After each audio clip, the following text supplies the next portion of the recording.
everyone, and welcome to the beginning of what will hopefully be quite the enjoyable journey. We are going to be journeying through the first 10 sets of the Lord of the Rings TCG. This is another game from Decipher. It came out, as you can imagine, around 2001, which was a little over 20 years ago now. Also the same year that the Fellowship of the Ring movie came out. Wow. And if that's not an exciting intro, I don't know what is. Welcome, everybody. The Lord of the Rings TCG is something that Zach and I have extremely fond memories over for different reasons. One is you actually played it.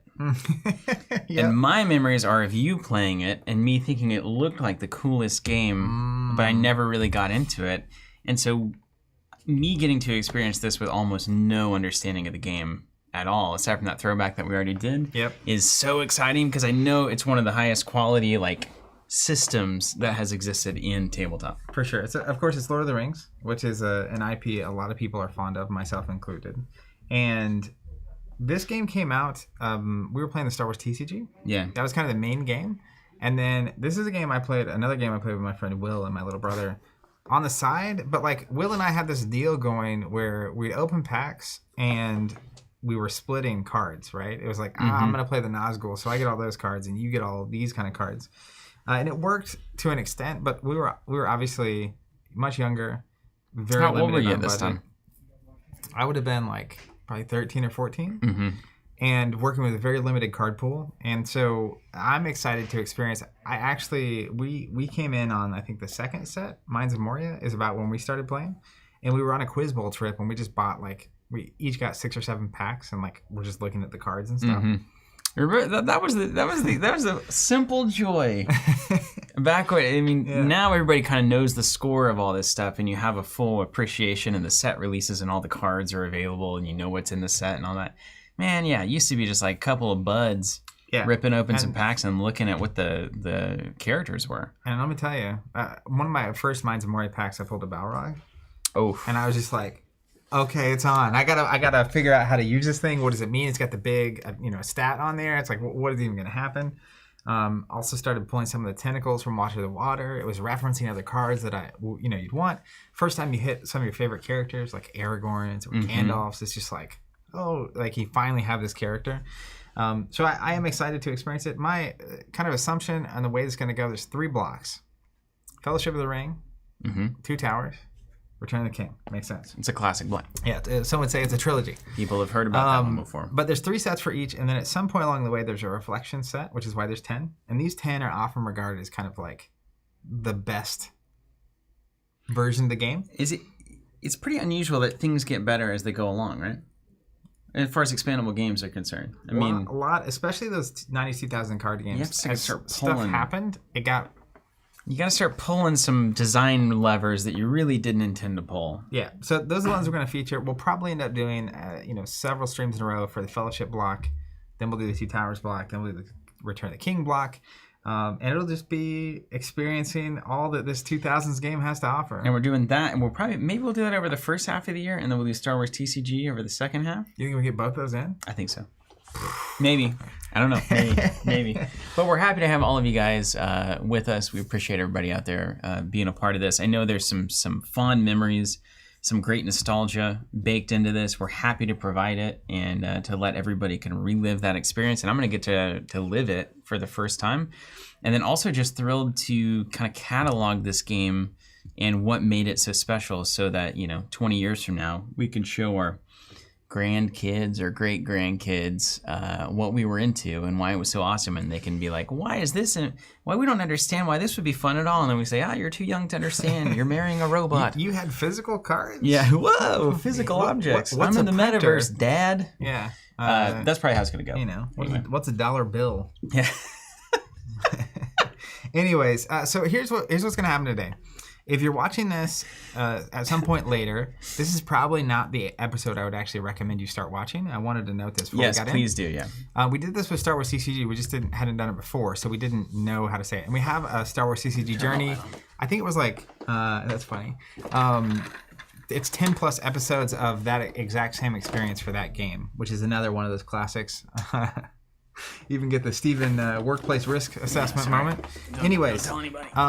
So what we're going to do today is I'm going to give a very brief overview of kind of how the game functions, just so Steven can get his bearings again. Then we're going to start opening packs. And then my assumption is we'll basically attempt to build two comparable decks. We did that with Star Wars CC. It was super fun. Yeah. Thematically paired, kind of like on the same level. And in this case, because we're both going to have to build decks using the same cards, we're going to have to kind of jockey and negotiate for some of that stuff. But today is probably going to be opening and building and talking through and remembering how the game works, which is great if you know how this game functions. And if you're new, you're still in your live, you're welcome to be here, ask questions and whatnot. But then next time that we stream, we'll probably be playing. And that's probably the best place to start if you're new to the series and watching this, and it's not January 27th, 2022. Yeah, so look at that second episode if you're here to find gameplay. Otherwise, join us for opening these packs and getting a taste of that crinkle, as everybody says. And then we'll talk through deck building and kind of talk about the game and maybe share some other things about ourselves. So a reminder before we dive in, the point of the game, the win condition, is to get to the final location before the other player.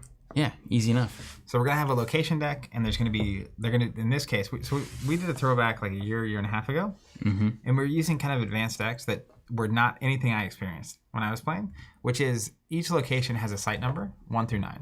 Yeah. So there's going to be 9 different locations that we go on. We form this path throughout the game. The first player to get their fellowship to the end of that path wins the game. You can also lose the game if your ring bearer dies. As you would. Yeah.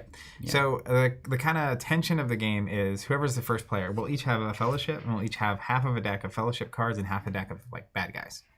Shuffle up, you'll have a hand, kind of like Miller CCG, where you're putting threats down on your opponent's turn, and then you're doing your thing on your turn. Yeah. And so whoever's going first, though, has the chance to move to the next location, and you can technically move twice per turn. It kind of is stressful, though, to do that, right? If you move twice, it can get out of control. Like it's threatening. But as the second player, to get ahead of the first player, you would have to move twice. Yeah, do it once at least. At some point, you remember that, right? When do you take the risk? Some decks heavily focus on just trying to kill the other team before they get to the end. They're not trying to race. Some are racing decks, but that's kind of the basic structure. And we'll start seeing cards and reminding stats and stuff. But the other thing that's really cool about this game is the resource system. So I see a card here on the side. Gimli, Son of Gloin. You got those Dragon Tears? I do. Andrew Cartwright is asking about them. So Andrew, I'll deliver. Yeah, these are from a local here, Tim. And the tokens we all used. This is exactly what I used when I was a kid. They're very classic. But the black usually represent Twilight, I believe. So that Gimli that I was mentioning, let's see if we can pop him on screen. Gimli, Son of Gloin. He's got that 2 in the top left of his card. And so the way the resource system works in this game is kind of different than anything else. So when you play Gimli, you actually add this threat to the pool. And those are resources that your opponent's going to have on your turn. I remember loving that. So you know what this is? Isn't this a proto of the...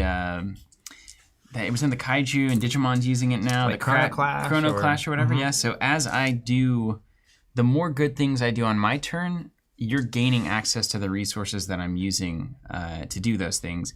And so that gives you the opportunity to do more good things on your turn. So there's this push-pull of if I really push myself, my opponent can respond proportionately. So it's kind of it's almost dead on a example of that kind of a system. So bring it on. That tug of war is nice. Yeah. So you ready to open this thing? Yeah, let's open it up. I'm going to adjust your levels just a tiny bit. Am I coming in hot?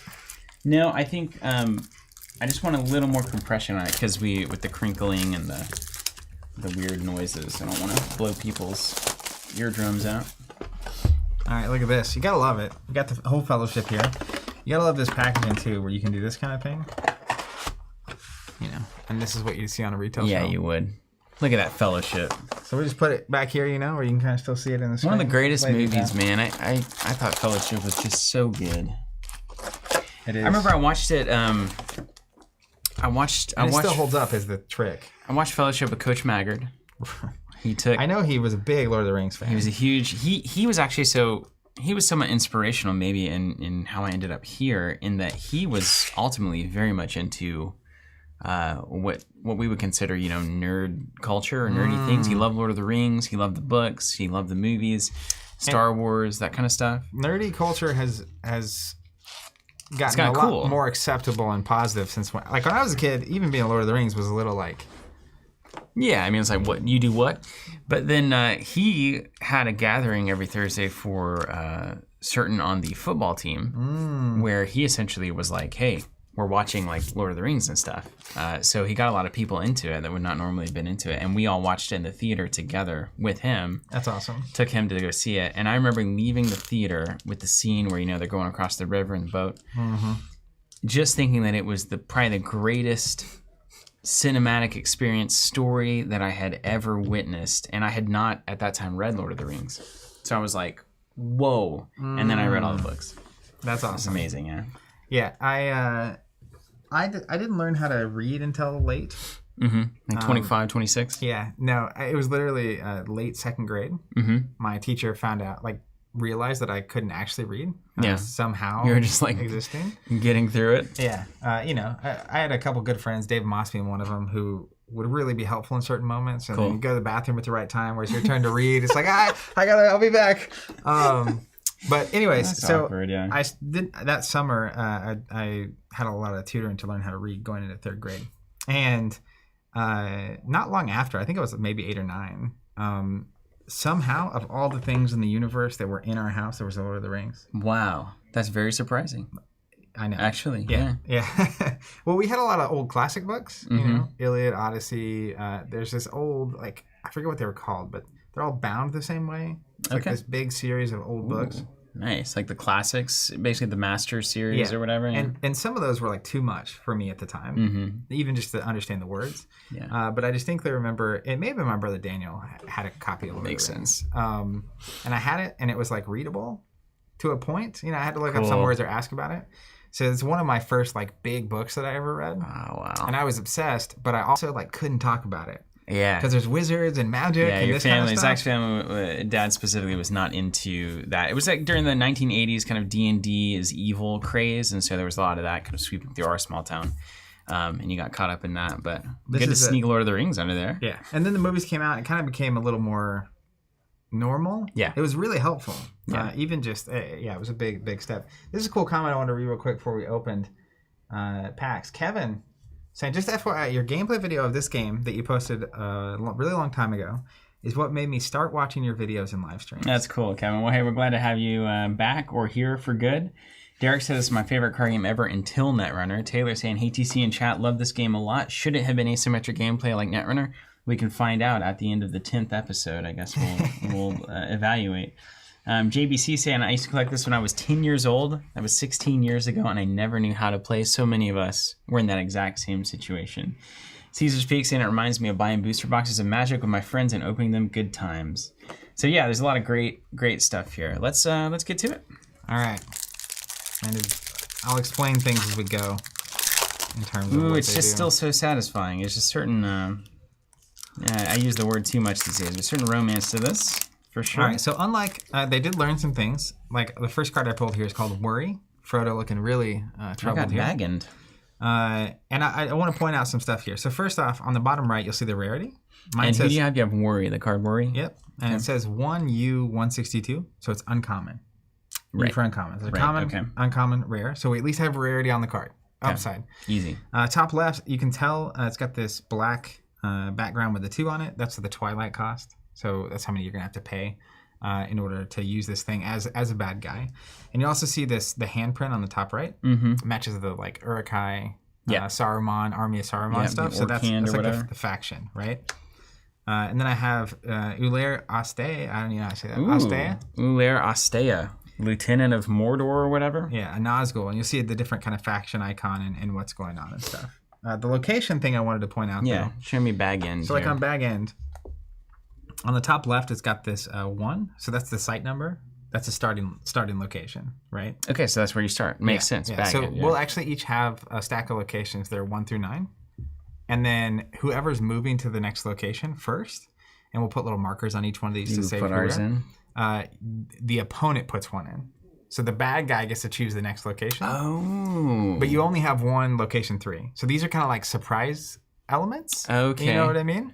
So like if I travel to 3, you probably pull your 3. I do pull my 3. Yeah. Right. Okay. I don't pick yours. I have to pick mine. So you're trying to pick locations that are bad for me to travel to, given the construction of your deck. And part of it too is if you are the kind of person that's going to try to be rushing to the end, then you know you're not going to get to play your locations. Right. You're Makes sense. only going to play your locations if you're behind. Right. But it also means that your locations then naturally need to either be things that help you speed up if you're behind, because that's your location going into play. So they synergize with your fellowship, not theirs. Or they're going to pair with your bad guys to slow your opponent Slow them down, yeah. So there could be a location that says like all orcs are +1, and then you run all orcs in your... Exactly, yeah. So here's a good example. So you had Bag End, which is a starting location. I pulled this Bree Gate, which is a 2. So obviously it'd be the next step. And you'll see a couple things on this card. Let's throw them up. You have the Bree Gate, which is happening. It's got the Twilight cost on the top right. So that's how many Twilight the bad guy gets for free when the Fellowship moves here. Cool. And that varies too. Maybe you run a really low cost bad guy side. So you can run lower numbers so your opponent can threaten your Fellowship less. But even the text here says, well, you can spot a ranger. The move limit is +1 for the turn. So if you have a ranger in your team, then this applies to you. Maybe I'm on all dwarves and there's no rangers. So it's kind of a blank location for me, right? Yeah. So we'll kind of see that. Okay, this is already just awesome. This early Lord of the Rings stuff. Just remembering that story, right? The story of like, man, it's that first book. It's just so amazing. It is. Coming out of Bag End and like, going on to adventure, the Prancing man. Pony and... My Amazing. rare is called Lost to the Goblins. Responsive, the ring bearer exerts or takes a wound.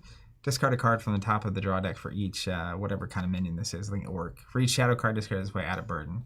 Another thing are burdens, which is the other kind of token type. And these will get added to your ring bearer. And right, if because they burden the ring out, is like they get corrupted. Right on. So there's a lot of different levers here. Got this nice Tower Lieutenant, orc minion. Looks beefy. Each time it wins a skirmish, the Free People's player discards 2 cards at random from hand. That is always going to be a devastatingly good effect. 2 random discards. I got a foil. Stone Trolls. I'm glad to know there's foils in there. Yeah, cool. I think it's only like 1 every 6 packs or something. That's like that's the old holographic foil style too. That's a classic. That's a classic. Now we got the Anduin Banks coming in at number 8.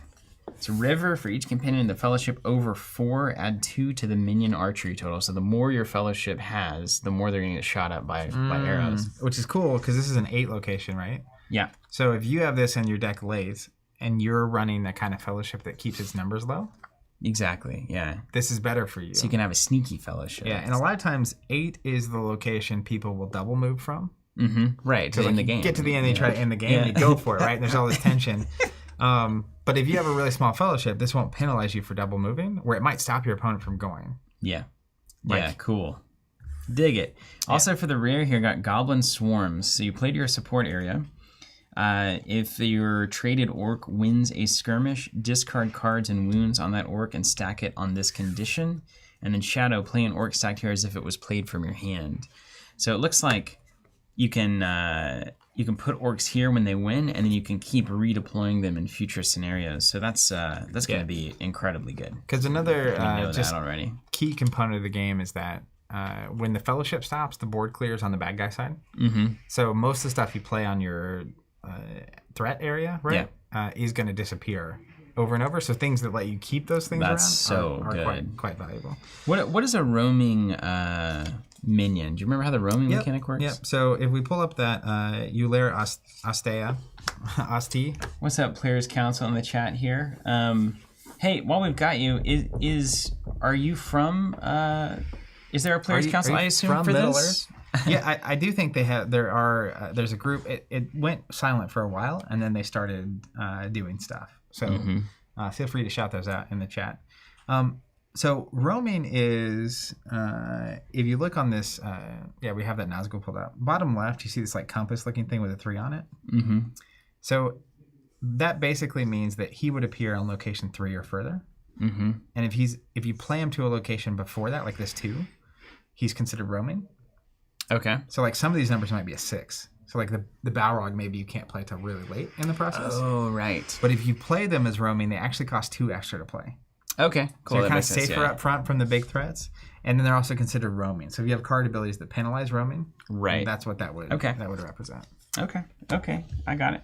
Also, if you hear something in the background, we're taping up and boxing up a ton of orders right now, which is great news for us, but it can sound a little awkward. So. That is how we can do this.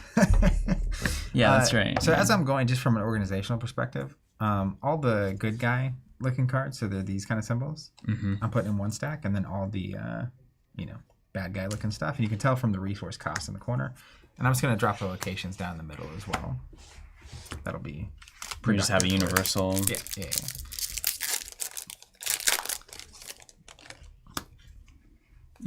So these orcs are going to be great. Let them come. Did you get a foil?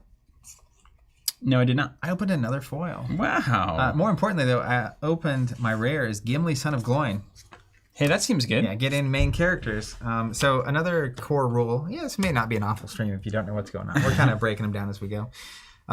So you're starting Fellowship. You're always going to start with Ring Bear, which is only Frodo for the first 10 sets or 9 sets. He's going to have a 1 ring. And if you pull, by the way, Isildur's Bane, in the main set for every block, there's an alternate ring. That's like a really rare card. Rather than the 1 ring, it's Isildur's Bane? Well, it says like the 1 ring subtitle. Oh, it's a different. Bane. Okay, It's got different art. Type of I've never pulled an alternate ring. Oh, so they're really rare. Yeah. We'll pull one. Let's do that. But anyway, so you get Frodo, a 1 ring, and then you get 4 starting in your Fellowship. 4 cost worth of things that just start in the play. So like you could do Gimli plus another 2 cost or a 1/1 or a whatever. But that means that your whatever main character you kind of build your deck around will probably start in play. Cool. Yeah. Dig it. And Gimli's a good one to have. Gandalf's Pipe. You gotta love that. Bearer must be Gandalf. Discard a Pipeweed possession and spot X pipes to remove X burdens. Well, that just makes sense to me.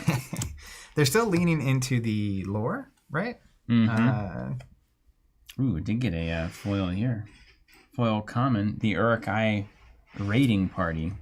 They look so good. Yeah, it's cool. I love these cards. Uruk-hai. The Uruk-hai. Tervalon saying the players committee, I think, has focused mainly on ensuring the stability of the online tools like GIMP and the wiki. They also released an update of RADA at the beginning of 2021. Got the Pale Blade, Zach. Must be the that's the Witch King sword, man. Damage +1. If the Witch King wins a skirmish, exert him to discard a free people's condition. Yeah, plus 3, right? But that's a, it's good.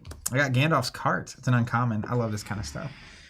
Play to support area. So this is it stays in play, right? Fellowship, which is a action that you can take. Stack a free people's artifact from hand on this card, or play a card stacked here as if it was played from hand. Yeah. Which is nice. It's called value. Border defenses, nice looking cards. Looks like is this like an elf traded kind of thing? Is that the little symbol? Yep, that's elven. Make an elf strength +2 or +4 if skirmishing an archer. People saying, by the way, that the pipe deck is actually pretty good. Oh, good. Yeah. Good. I myself have dabbled in pipes. My rare here is Fear. Look at this guy. You gotta love it. Oh yeah. Right before he gets trampled. I got Mary from Or the Brandywine. Hobbit action. Mysterious Wizard. Check this event out. Make Gandalf strength 2 or +4 if there are 4 or fewer burdens on the ring bearer. Just a Mysterious Wizard. Who isn't? I think we know who it is. Looks like the orcs are doing a lot of discarding. Or is that just kind of a general bad guy strategy? You know what? I don't actually know what the archetypes are. Cool. Which is fun to see. Oh, that's a really good looking location. Slopes of Ammon Hen. That's where the big fight happens at the end of Fellowship. Yeah, look at that thing. Oh my gosh. Let's check this out. Last location, right? 9 Twilight. The Twilight cost of each of those minions is -1. If you the ones with this. Right? The white hand, yeah. Yeah. Oh, I've got that. Players Committee sent us that the cultures. So that's Isengard is the hand. Great.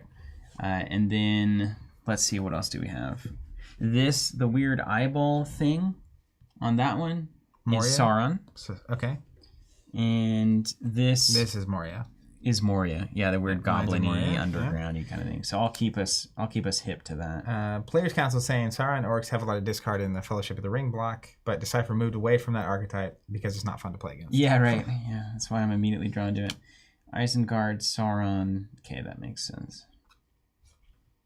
Oh, cool. My rare in this pack is Sting, the sword. Bear must be Frodo. During the Fellowship or Regroup phase, exert Frodo to reveal an opponent's hand. Remove a Twilight for each orc revealed. Limit, because it glows when there's orcs around. It's Sting. Yeah. I love Sting. Makes great music, too. I was going to say he's a great wrestler. Band of the Eye rare here. It's an orc minion. If it wins a skirmish, remove 2 Twilight? 2 Twilight to make the free people's player discard a card or random. Yeah, so you basically pay I'm 2. doing that, man. I'm sorry. It's okay. That leaves the Nazgul open for me. Yeah. We're all happy about that. I also really like the elves in this one. Okay, this is really something to point out again as well. Frodo's bedroom. Oh, yeah? It's a location 3. So locations 3 and 6 are called sanctuaries. And they have the sanctuary keyword. And there's some special rules that go on there. They're usually less Twilight. You can heal. It's kind of like Hangout. So basically there's 3 mini journeys, 1 to 3, and then 3 to 6, and then 6 to 8. That's right. Right on. Love this moment in the movie. Full of a took. Spot a hobbit to reveal cards from the top of your draw deck until you reveal a Moria minion. Take the revealed card in hand. See Zach McGaw here saying, poor Bilbo can't even wield his own sword. Did you play, Zach? That's funny, actually, to think about. Also got Pippin, friend of Frodo. Surely can be defined by more than that. Ooh, look at this sanctuary, Rivendell Waterfall. Yeah, there you go. It's just the best fantasy. Lord of the Rings? Yeah. Yeah. Here's that river you're talking about. Toll Brandir. Ooh. Play up to 3 trackers from your discard pile into your shadow phase. So as the last thing in your shadow phase, you can take an action to play 3 trackers from discard.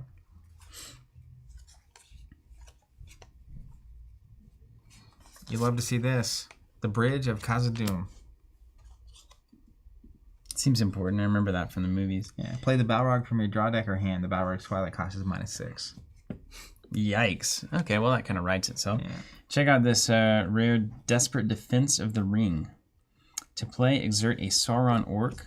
It plays on a companion. Each time the bearer is assigned a skirmish, the free people's player chooses to either discard 3 cards from hand or add a burden. So you exert a Sauron Orc, you put it on the ring bearer, essentially, and then each time they're assigned to a skirmish, they discard 3 or they add a burden. It's so horrible. It's already so good. I know exactly where you're going with this, and I'm uncomfortable. Oh, it says discard. I guess I'll play it. I like this too. Green Hill Country, Oklahoma. Green Hill Country. That's cool. The Twilight cost of each Hobbit at your first location is -1. That's a beautiful card right there. How beautiful. Long Bottom Leaf. Pipeweed. Plays your support area. When you play it, you may discard up to 2 cards from hand.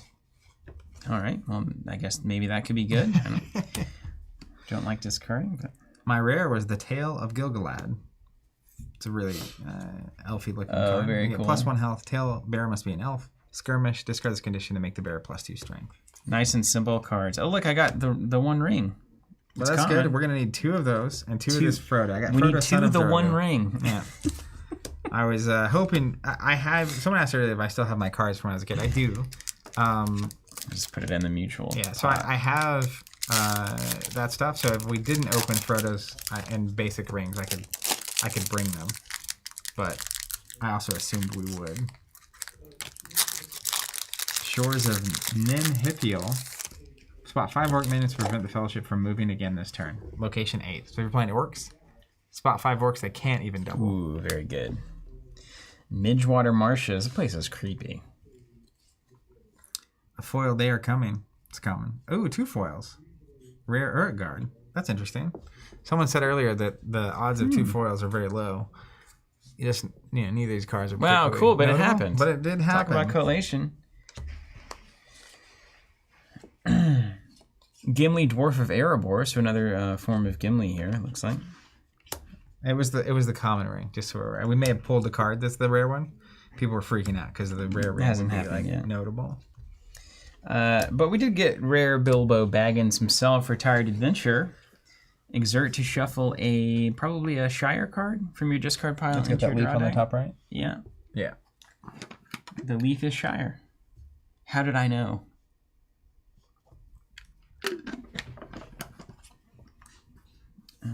Wait. Yeah. Hold on. Okay. Do you have a favorite Lord of the Rings character? It's really hipster. That's an okay answer. I do. Well, there's two. I'm very, all the names in Lord of the Rings blur together. For me, I'm not enough of a fan to like have them, the Eredors from the Erebors from the Kalimdors or whatever. But it's the leader of the horse folks, the Rohan people. Theoden or Eomer? Eomer. The nephew? Yeah. Yeah. He's awesome. And then Two Towers Faramir's, the ranger. Boromir's brother? Yeah. I like Faramir a lot. Good tier 1.5 characters. I know, yeah, exactly. I mean, it's like, I hate to be so obvious. Yeah, I last year, did a re-listen of all the Lord of the Rings books. And Faramir, particularly in the books, is like way significantly cooler. Yeah. Yeah. I love the actor that plays Faramir, don't get me wrong. And they were fitting a lot in at the end there, but definitely his setup is like I remember when stronger. I do remember the books coming away being like, I love Faramir. Like, he is so cool. Yeah, he is super cool. Got another Nazgul, Ulair Lamenya, Lieutenant of Morgul. Just an uncommon. You're gonna play the Nazgul though, right? I mean, maybe not for 10 sets in a row. My rare is the Gaffer, Sam's father, of course. Who could forget, right? Cool ability, Fellowship. Exert him to heal Frodo or Sam. 1. So, yeah, of course. Yeah, that's great. Yeah, heal him up. And there's our second copy of Frodo. Only short 1 ring now. I believe we'll get there. So is he the only ring bearer in the first set you said? He's the only ring bearer in the first 10 sets. So you gotta have Frodo to play. Well, that when we played last time, and it was like we didn't have any Frodo ring bearers. It was totally foreign to me. It's like I didn't know this was possible. Interesting. Okay. So this is how the story went. So. It may have been Reflections, which is one of the sets we'll play where they introduce those alternate ring bearers. But yeah, it's definitely not. That's not how I ever played it growing up. Cool. Gleaming spires will crumble. Each Sauron orc skirmishing let's look at it. I pulled Star. Sam, son of Hamfast. So we now have all the hobbits represented. Oh, good. Can run the old Hobbit deck. Skirmishing and Gondor character string +2. Discard if your Sauron orc was a skirmish. Right, makes sense. That's when they were in the movie. Rare here, Guard Commander, Orc Minion. Skirmish, remove 3 Twilight to make a Moria Orc strength +2. Which is the ability for you to do that to any of your orcs is really bad. Because I remember the math, the combat being very the way fluid. The way the turn breaks down, right, is the Fellowship phase happens, which is where you use things that have the Fellowship keyword, play stuff. That's that turn. Then you go to the Shadow phase, which is when you go to do shadow actions. Then the maneuver phase, and during the Fellowship's when you move. So the Twilight is generated. Then you get your shadow phase to play. Then there's a breakdown of kind of the fight, which is maneuver, archery. Then you assign all the fights. Mm-hmm. So all the who's going to fight each other is assigned. Then the skirmishes happen. So the fact that you can pump something after I've assigned it is impossible. Makes my math very challenging to assign. Yep. Treachery deeper than you know. Spell gain out to reveal an opponent's hand. Well, you would know exactly how deep that treachery ran. And then some classic armor. just default armor. Not chainmail, not plate. I love these Maloran trees. Just looking cool. That is awesome. Have you ever been to the Redwood Forest? I've not yet. It's crazy. We're gonna get there soon. Oh, dude, check out this back-to-back beats. Ulair Nerte. How do we say the TEA with the little thing over the E? Because as a kid, I would have said Nerte easily. Nertea? Nertea? I don't know. That's what we said. Well, that seems like a fancy way to say that. So, but then the rare, which we would always say is Ulair Kanti, is the rare Nazgul. Mm-hmm. which I was excited to have back-to-back Nazgul. Did you get something good? You freaked out for a second. Yeah, it's a Witch King. I don't know. Oh, get out of town. He's rare. Nazgul for life. The Lord of Angmar. He's fierce. For each Nazgul you can spot, the Witch King is strength +2.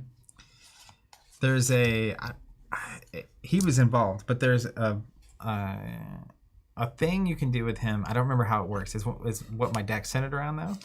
Where I'm sure it was degenerate. You play the Witch King. He's fierce, so after he survives a fight, he fights again. That's what that keyword means. Ooh, yeah. So somehow you can force him on that second engagement to engage with the Ring Bearer. And then he has a sword that can like kill him. Yeah. So like it's like an assassination thing. And once that got to working, it's about the time it derailed where Will wasn't willing to play anymore. That's how that goes. People are saying Taya. Taya, okay. Ulara Kentea. Ulara, like... Is it Ulara Kentea? Ulara Kentea? But the U has a thing or over is it Ulare Kentea? A? Ulare Kentea. Ulare. I'm... Ulaire. Ulaire? I can see why that would say Ulaire. Ulaire. I could say it like that. Kentea? Yeah. Ulaire Kentea sounds awesome. So... Bear with us. I'm from Oklahoma. I'm from Oklahoma. Couldn't read till late. I mean, this is set up the story here. Folks from Oklahoma. How dear. Proud Elf of the Golden Wood.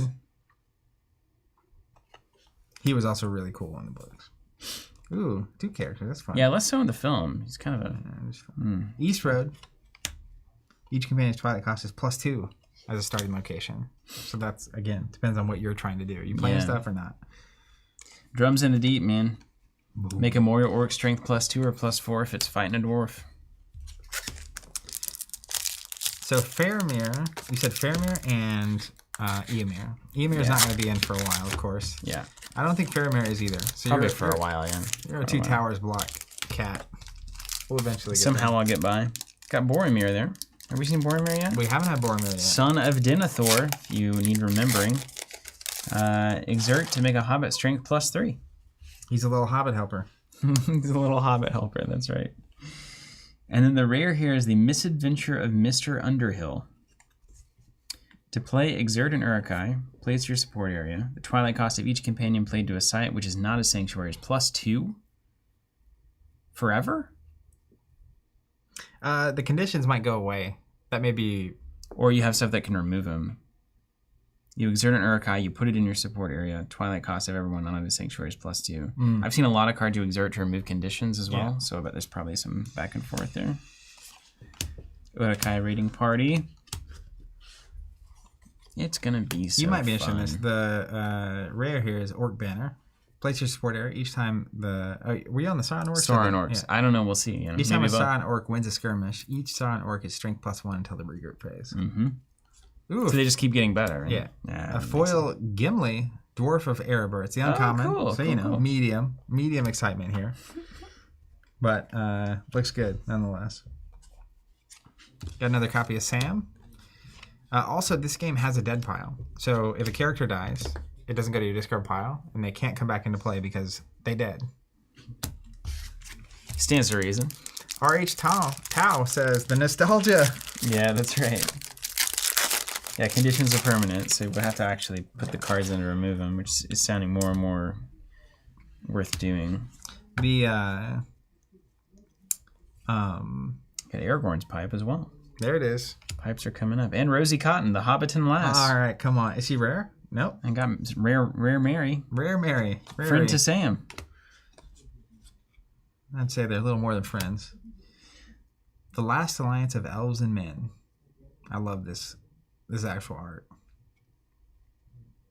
They're forever. They're bound by fate. What are we talking about? Oh, Mary and Sam.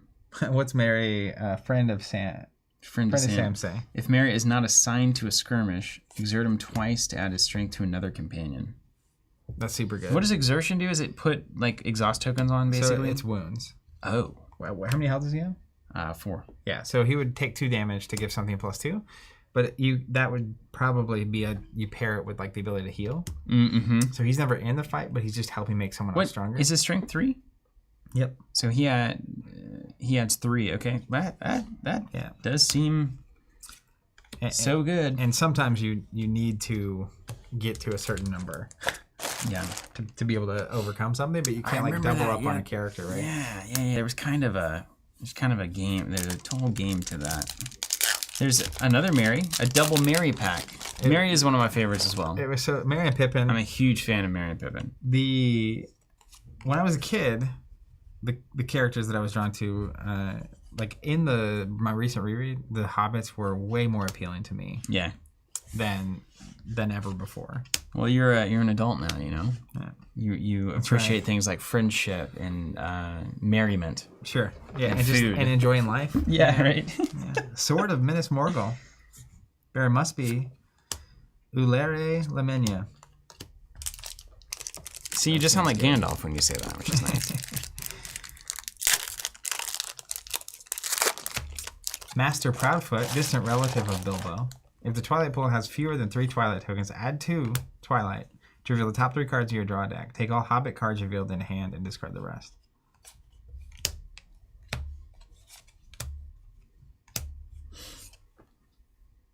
Ooh, weird rare. You would think it would not be, but it's called Parry. Spot an Urukai to cancel the strength limits from possession until the regroup phase. So it must be a really great card, but a strange rare. Yeah, a lot of possessions might give you 3 or 4 strength. My rare Parry. Asphaloth, the horse in the movie of Arwen. Got a lot of horses. Bear must be an elf. When played on Arwen, cost -2. When at a plains site, the bear is +2 strength. Discard when at an underground site. So you can't take horses. Common ring. We've got 2. We hit it. 2 Frodos, 2 rings. Probably most importantly too, we now have the prancing pony. Great. Man, there's a lot of sites. Mm-hmm. Like they're all different too. Yeah. Got to foil Midwater Marshes. Each time a Hobbit moves to Midwater Marshes, it must exert. So that's the anti-Hobbit deck. Yeah. And you put them in the marsh. Ooh, Galadriel's Glade. You'd love to see it. Mashari Alfaris. Hello, Zach and Steve from Vegas. What's up? We had a good time last time we were in Vegas for Flesh and Blood. It was a good time. Remember that steakhouse in the casino? Do I remember it? Yes. Do I remember what it's called? Yeah. I gotta go back. That was the best. That was one of the top. Best Sazerac I've ever had, which is strange. What did I have that was so notable there? Was the bread really good? I do remember the bread being good, but I don't know if it was notably good. Yeah, the I feel like it was really a side or something. There was something we ordered where I was like, holy smokes. Yeah. Or a dessert, maybe? Because the thing is, like, cooking a great steak is easy. Should be. It's just easy, right? Like compared to seasoning, making a croissant or something. I mean, a steak is easy. So like that shouldn't be the notable. The notable thing is if it isn't good. Yeah. On the steak, but then otherwise it's size. Now I will say, now that we're on the steak conversation, one of the more notable steaks I've ever had was at Papa's Brothers in Texas. The steak that he recommended that I wouldn't have ordered, and then he added the peppercorn sauce. The peppercorn sauce did it for you. Somehow. I still, ironically, I've been working on switching to a whole food plant-based diet. Yeah, how's that going anyway? It's going really well. Yeah. So there's a few things to balance. What are the staples? Well, step 1 is you're supposed to have half your calories at breakfast. Yes. Which is the opposite of my previous lifestyle. See, I really am into that. I feel like I'm more inclined towards that. Dude, to make a big breakfast. My energy level has been so much better. Okay. In general. Yeah. There's upsides in a second. So that's step 1. That's a transition. No matter what you're eating, switching that. So what are you eating for breakfast then to get those calories? Right now, breakfast was the first thing I was attacking. Like, let me find a way to eat breakfast how I'm supposed to. So according to this thing, half your calories roughly, about 1,000 calories at breakfast. And then every time you eat, it's kind of divided into 4 pockets: fruits, vegetables, plant-based protein. And then like beans, or like peanuts or right, cashews or whatever. And then it's not grains. But is it the fun category? It's not grain. It's nothing's fun. No, okay. But it's like and it's not white flour fiber, processed. Basically. No, absolutely. Quinoa, farro, these kinds of things. Yeah. Oats, but not like your quick oats. It's like steel cut and or rolled. Yeah. Right. So I like oatmeal. I literally ordered like I think it was 8 pounds because that's the lowest you could order it in to get what I wanted from where. Anyways, Are you making it on the stovetop, or is it kind of an instant? At first it was like I'm gonna start eating this for breakfast. I'm gonna try it 1,000 different ways, right? So I have found a way to make it hot, and I've also found 3 or 4 ways to make it overnight. Overnight oats are the jam. Yeah, so what I've been doing is Sunday night I make 4 batches of overnight oats. And that's what I ate for breakfast Monday, Tuesday, Wednesday, Thursday. And you put all pockets of the quadrant go into the oatmeal. You've got your fruit, you got your vegetables. The only thing not in the oatmeal is the vegetables. What do you get for breakfast veggies? So like spinach? Yeah, a shake or a smoothie? That's essentially where you're going. Right now I'm just eating vegetables. And it's cool. Gross. Okay. So it's, it's like carrots and spinach. It's like that's not what you want with like coffee and oats. Sure. You're eating like a horse. Yeah. So you have like your oats and then like putting some chia seeds in there and some peanut butter. And right. It's overnight oats is the jam. They're so delicious though, aren't they? The 3 recipes that I found that I love a lot. There's a peanut butter and jelly recipe. There's a peanut butter and chocolate recipe. Yeah. And then there's a peanut butter and cinnamon. Because peanut butter is the jam, man. So it's also peanut butter that's just got peanuts in it. Yeah. So I'm removing 95% of like added sugar. Yeah. White flour gone. So all that to say, my fruit vegetable intake, that was step 1 was like I need to shift my calories and just start figuring out what I can even eat. Yeah. So I'm still eating some meats. I'm still doing whatever, but the switching the calories and just more fruits and vegetables. My energy level and my general feeling is so much higher. Okay. It's crazy. All right, man. I love it. I'm glad for you. Maybe I'll give it a shot there. I missed the start of the convo. Is Zach talking about what he feeds his pet rabbit? Look at this swan ship of the Galadrim. I just love that. She was really creepy in the movie. That scene was creepy. She's a little... When that face goes weird, it's like, that's weird. Yeah. She is a little, like, majestical. Yeah, kind of like it was kind of the sacred horror, where like how weird gods can exist and like Hinduism totally. And stuff, where it's like, this power is terrible. I got Gimli's battle axe. So we have Gimli and his rare battle axe. So this is a Gimli box. Ooh. Yeah, I hope you like dwarves. I do actually like dwarves quite a bit. I like them all. Whoops. Rare here, power according to his stature for Frodo looks like. Add 1 burden to wound each minion skirmishing the ring bearer. That seems like it's going to have to work sometimes. Yeah, that can be really helpful. It's the only answer to this particular problem. Ryan Roper wants to know what vegetable pairs best with second breakfast. Yeah, that's the one of the hardest things is figuring out how to get vegetables in the morning. Yeah. Oh, got Legolas, Prince of Mirkwood. Oh, well, hello. That's good. Well, Skirmishing and Nazgul is +3 strength. So I need to run that one. We also got Gwymagil, which is Arwen's sword. I love that sword.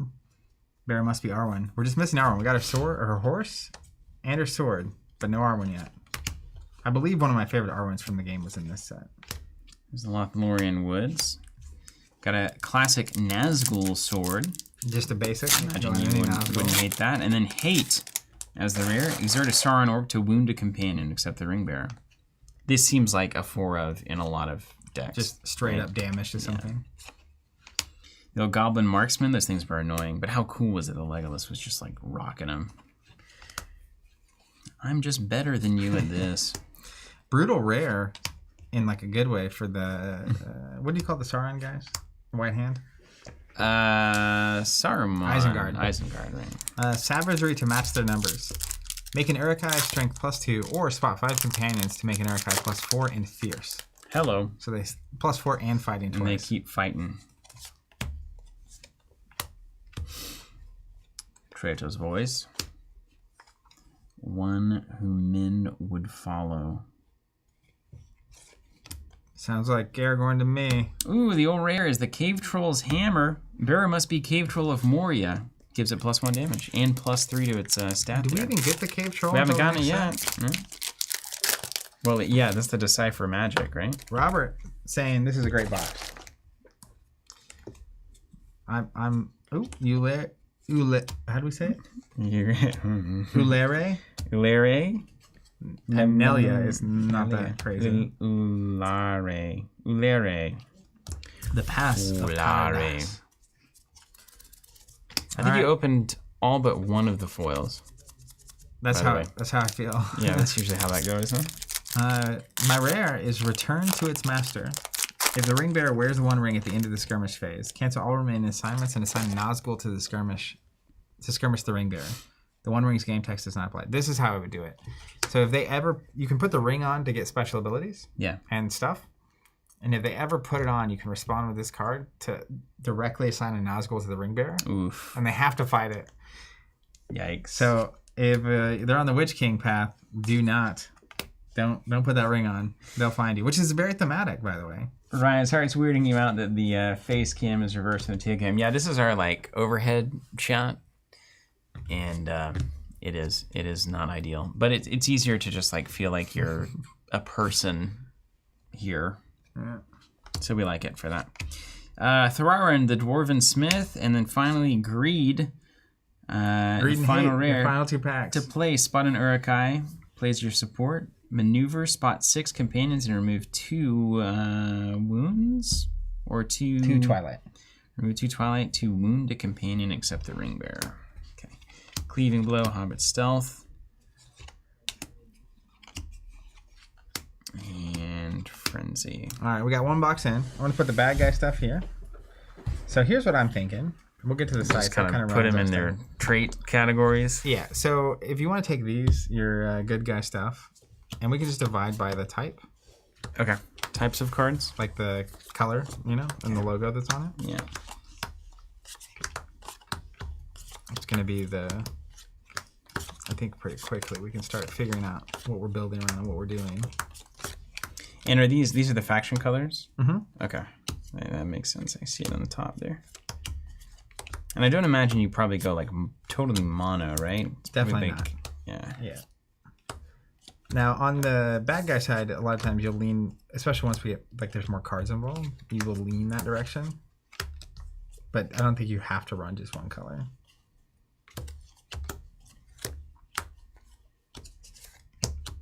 A wizard hat.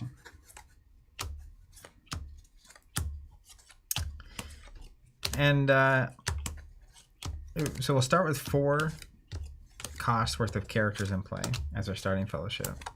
So that figuring out your starting fellowship is a lot of times where everything else kind of cascades. I don't know how I'm not going to play Mary.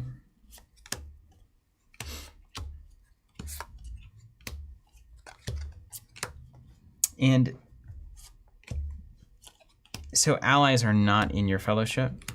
That's right. Companions are in your fellowship? Companions are in your fellowship. And so when a character gets defeated, it dies. But then also, you can never have more than 9 companions in play or in your dead pile. Mm-hmm. That is your fellowship. And you can play new companions into the fellowship during the game? Yep, but the total combined is only ever 9. Okay. How many usually run? I mean, do you usually run all 9 companions in a deck? Yeah, a lot of times you will. And a lot of times you just run 1 of them in the deck, right? Mm-hmm. Right, because if they die, they're dead. Yeah, now you can reveal a card that matches a character on the table and discard it, and they'll heal the damage. Okay. So if you have something you're not starting with that you really want to see, that you also might want to heal, is kind of where you get into that business. 2 over something, yeah.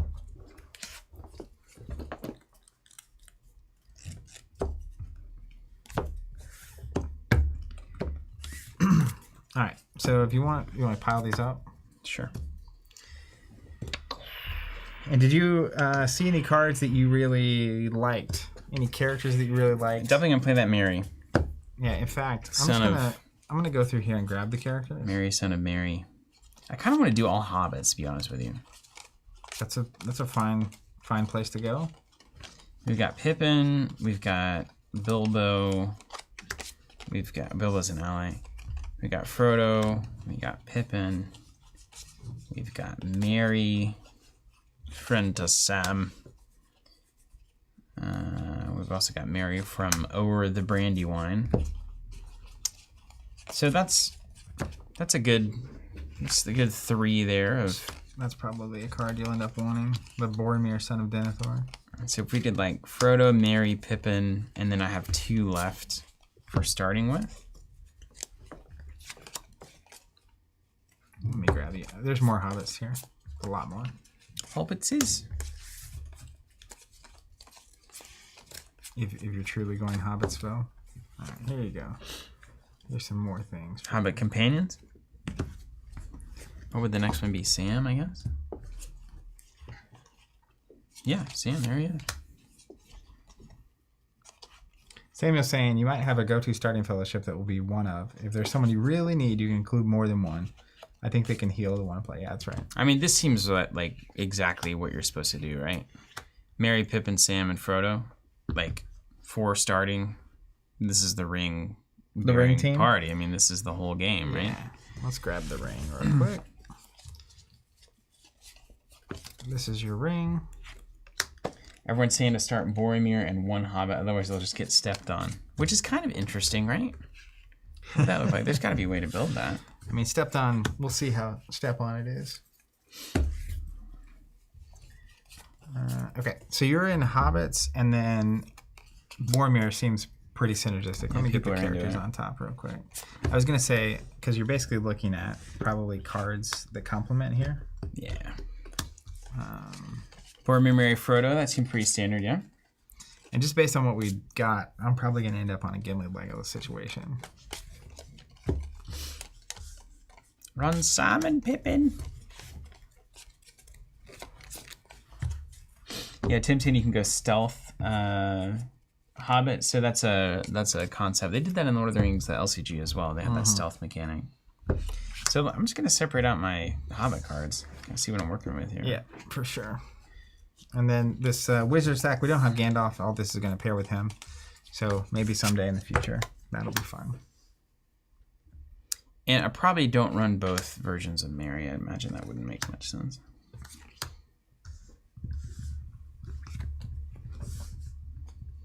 RH saying you can start all Hobbits if you have lots of Hobbit stealths and intuitions to cancel early skirmishes. Same as saying I always loved Gimli and Legolas together. Makes sense that they would... That's a good, nice thematic tag team. I assume this is just better.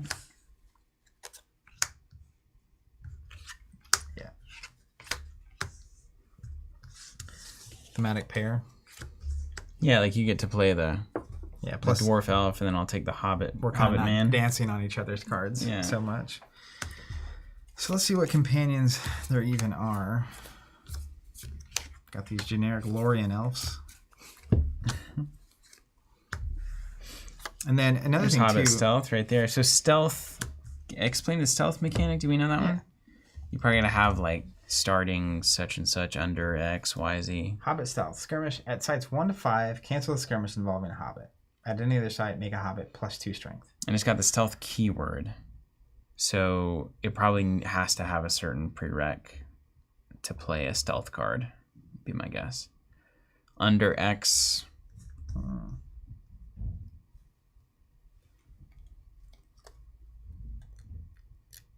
Interesting. Let me see. Can you give me that rulebook? I want to see what's in there. Yep. The little, the wee one.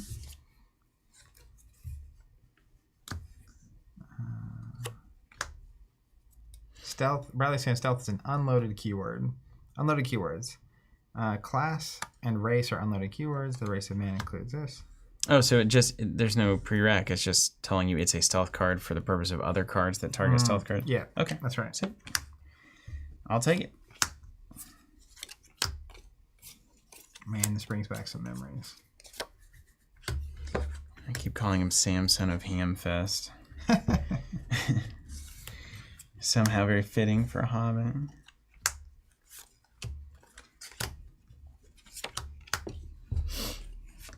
And the role of allies in this game, the grand scheme of things, like how should we be thinking about allies? Play all the ones you've got at like a critical asset? So if you look, like I have this Thrallrun ally, ally home 3. So I think you can only be played at that location. Let me look that up really quick. Or is it like expensive to play them elsewhere?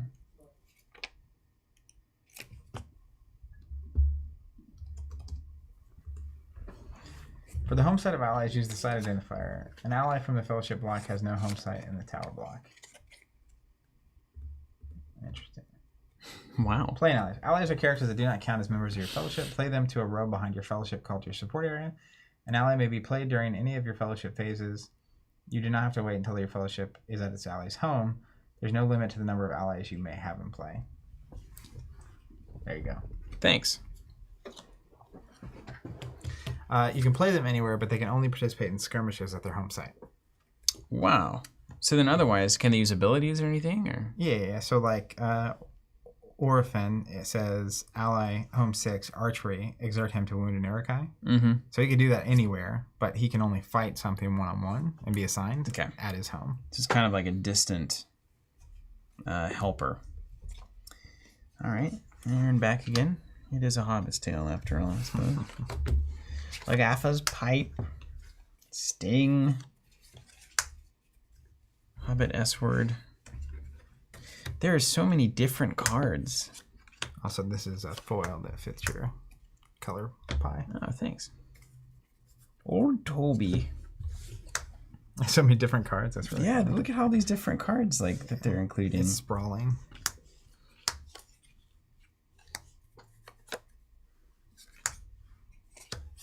Extraordinary resilience, though. And well, I guess it probably depends. I was gonna say general breakdown recommendations of stuff, but let me find. Okay, there we go. Finally, like repeated. Okay, yeah. So I think that's all the cards there. So let's start looking at synergies. So let's look at all the pipe stuff to start. We've got Long Bottom Leaf. Plays your support area. When you play it, you can discard up to 2 cards, and that allows you to redraw more. I've got Bilbo's Pipe. Discard a pipe we possession and spot X pipes. Shuffle X tails from your discard pile into your draw deck. So how many tails do we have? We've got 1 tail here, there and back again. We've got no other tails. Oh, Stone Trolls is a tail. And do you have some triggering off tails? Yeah, so Bilbo's Pipe can put them back into the draw deck from the discard pile. That's super good. Then we've got the Gaffer's Pipe. Discard a pipe weed and spot X pipes to remove X Twilight. Smoke the Twilight away. That's awesome. And we've got some Old Toby Pipeweed. Plays your support area. When you play it, you may draw a card. And then you can use it with the pipes. Okay, this is making sense. And let's see if there's anything else pipe related. I think you had some pipes in this stack too. The man pipes. The old man pipes. Hilarious. I always think it's funny to see Gimli without his helmet on. You know, Gimli, John Rhys Davies came to our store once upon a time. Yep, I was there. It's wild. I was there. Surprise. Gimli. He was a really nice guy. Yeah, there's not that many cards in this stack at least. We've got 4 pipeweed cards. It's going to feel like a sealed environment. Yep. And then let's see some general use cards otherwise. Let's see what Stone Trolls does. To play a spot bubble, play in any character. Each time bearer skirmishes a troll or Urukai, bearer is strength +3. So that seems good. We'll see if you're playing Urukai or trolls. I might be playing both. Might be playing both. There you go. I'm probably going to be playing Nazgul plus like Urukai or something. We'll see. Supposed to be a hobbit. Bit there and back again. Discard to make each hobbit companion strength +2 until the regroup phase. So that seems good. Maybe have one of those. Put it up in my stack.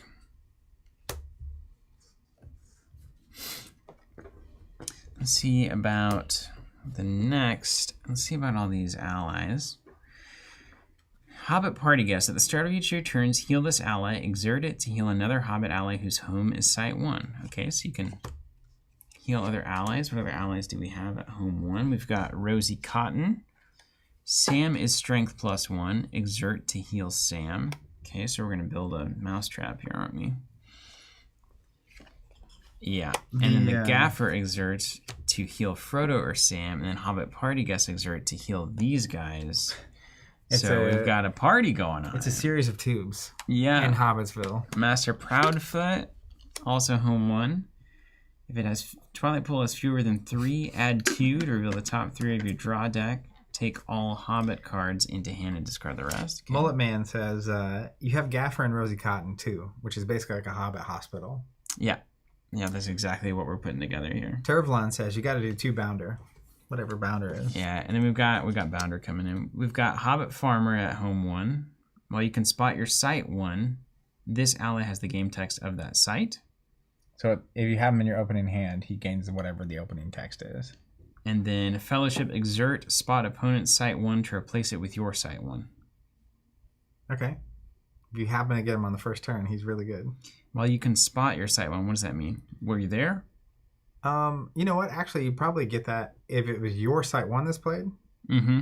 He has that ability the whole time. That's and you really can always awesome. Exert to replace yours with mine. Yeah. So I can have my site 1 with its text on Hobbit Farmer for the whole game. So I need to look at the synergies there. But that all seems good. And then we've got other allies like Bounder. Exert to prevent a Hobbit from being overwhelmed unless the Hobbit strength is tripled. Tell me about overwhelming. So overwhelm is when you're in a skirmish and the enemy is double your strength. You're defeated. They go to the dead pile. Okay, so Bounder is necessary. Overwhelm means those little guys, you have to triple them to do that. Okay, that's good. Great. Okay, so all the allies are good, and I kind of understand how that's working. Let's see what Bilbo does. Probably just general use. Exert, shuffle a Fellowship from discard into draw. That seems fine. You gotta play old Bilbo there. All right, and then things that catch my eye. Stout and Sturdy, Maneuver or Skirmish, Heal a Hobbit. I think healing a Hobbit is worthwhile. I've got Sam, or Pippin, friend of Frodo, or whatever the guy is. Merry, friend of Sam, who can exert to add his strength, so we want that. We also want a way to get Merry's strength higher. So how are we going to do that? Hobbit Sword is a good one. +2. Well, there you go. Nailed it. Kind of a way to do that, isn't it? Ooh, and then Halfling Defense, exert a Hobbit to make him strength +3, but I can't then exert Merry. Oh, I could. Oh my gosh. So if you, I guess it makes sense because he's in the picture, right? Is that Merry or Pippin? Can't quite tell. It looks like Pippin to me. It does look like Pippin. So we can exert Merry to make him strength +3. Then we can exert him 2 more times to add his strength to another companion. So he adds 6 because he can take 4 damage, right? Mm-hmm. So can he exert 3 times? Mm-hmm. Okay. So that's a big moment. Set up some combo really wombo there. The Hobbit long ball there. Then we got Sting going on Frodo. Yeah. That's just nice. That's just, you got to do that, right?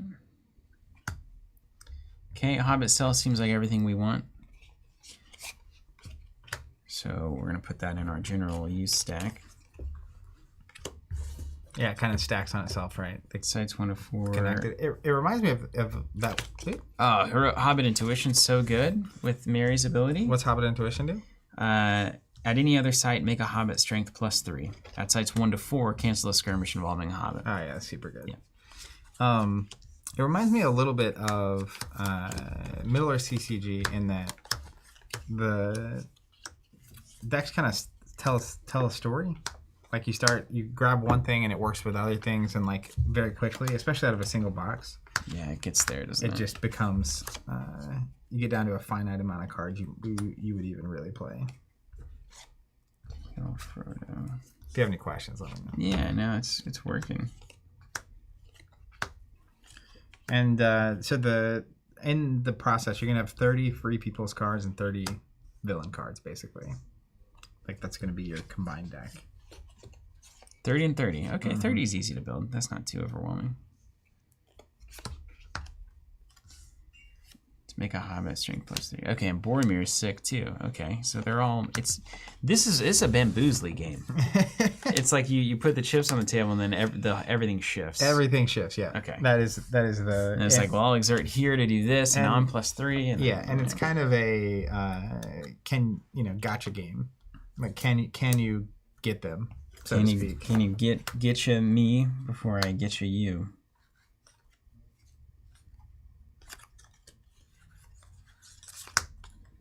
There's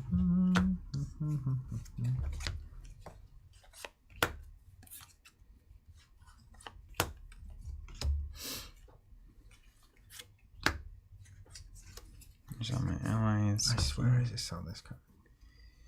Play exert Hobbit. Play to your support area. Each time your fellowship moves, spot 2 Hobbit companions to make the shadow number -1. That seems great. Say that again? Is that a special condition? Yeah, a talent for not being seen. So you exert a Hobbit, you put it in your support area. Each time the fellowship moves, I can spot 2 Hobbit companions to make the shadow number -1. That's nice. So I get it's one -1 Twilight. Yeah. Yeah. And I will have Frodo and Merry, of course. Things will have gone very bad if you can't spot 2 hotlines. This is good. Wow.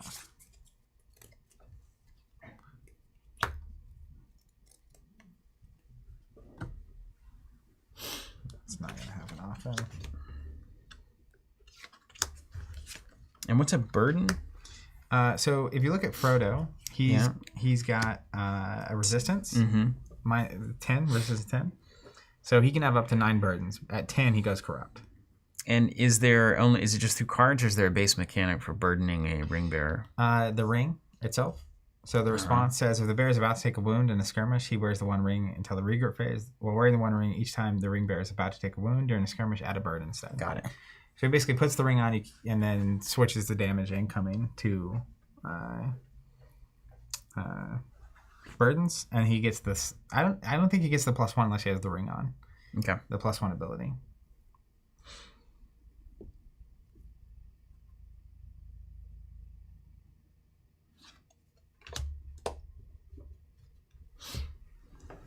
I think I just kind of run all of these, at least until I see to each minion skirmishing the ring bearer. So one of the things is, like, I went through my dwarf cards and I started pulling out cards that I definitely don't want to play. So one of them is like, I have another copy of Gimli. I'm not planning on putting that in the deck. Other ones are like this. Here lies Valin, son of Fundin, which is exert a dwarf to wound 2 orcs, or 1 orc twice. But like, you may or may not be playing orcs. Yeah, so it's kind of a maybe pile. So a lot of those were, you only ended up playing them if it was specifically a problem for you. Okay. Heal. Technically too. So the rules say randomly choose first player. Another cool mechanic is you actually bid burdens at the start of the game, and whoever bids higher starts the game. Oh, cool. Yeah. Good mechanic. Yeah. See how risky are you willing to be?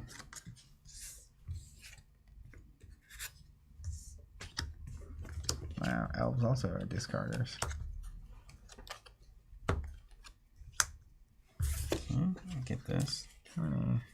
Remove 1 for each orc revealed. Okay, so this is orc stuff, troll Urukai stuff, and halfling defenses clearly is gonna.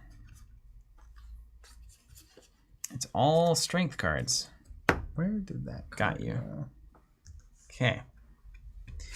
That and back again.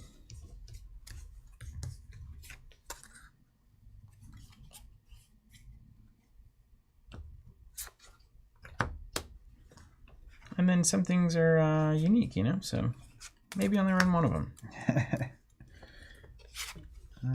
Let's grab the specific cards.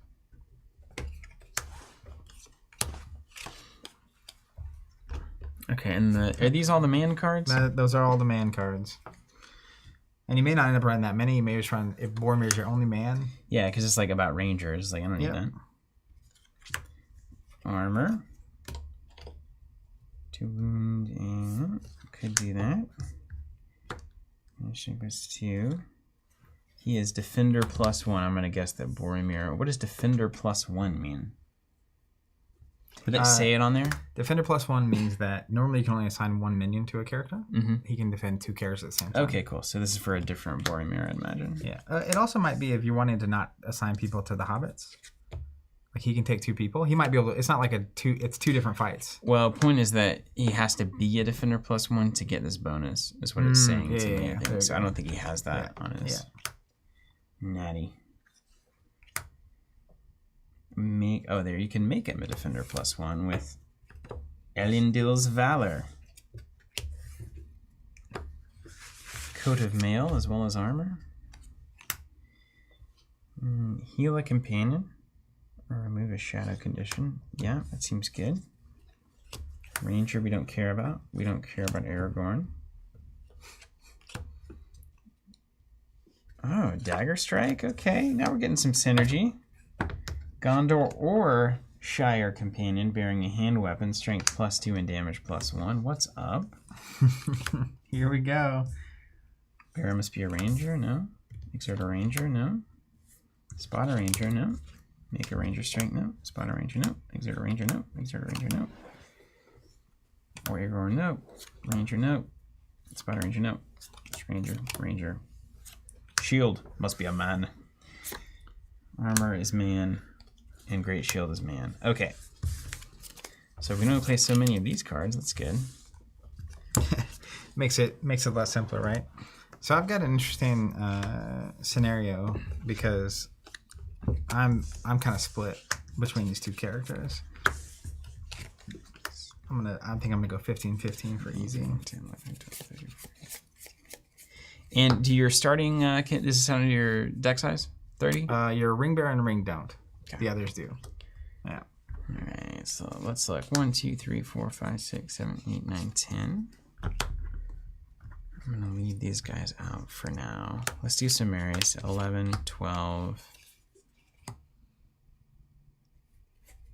13, 14.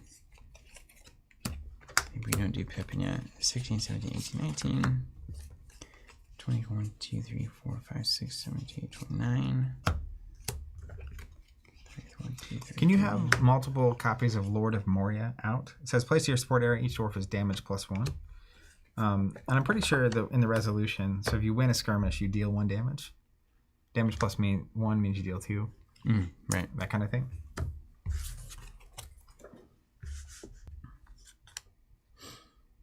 Okay, I like this. I like this. I like companion to remove a burden.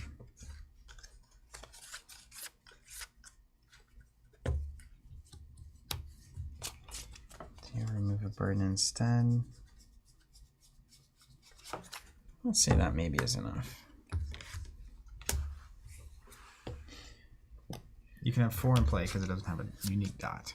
We like that stock. +3. Except a hobbit to make a hobbit strength +3.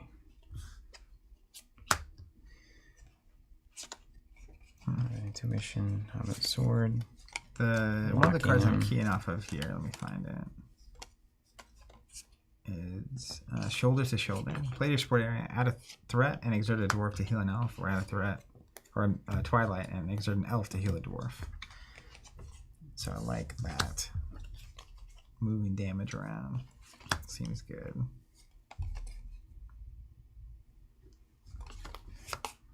Don't need noble intentions clearly because Boromir already does the exact same thing. Okay, good. We can make some cuts here. Patrick says, hey, I'm literally sorting my old Fellowship block cards right now. Yeah, great. Welcome to the party. Someone's saying that I should look at... Do you have a stack of Hobbit cards you're not using? Yeah. Particularly the characters. And I can cut some characters too. Things that you might be interested in. Just for healthy bodies. Like there's this Gimli that I'm not using. It's an extra.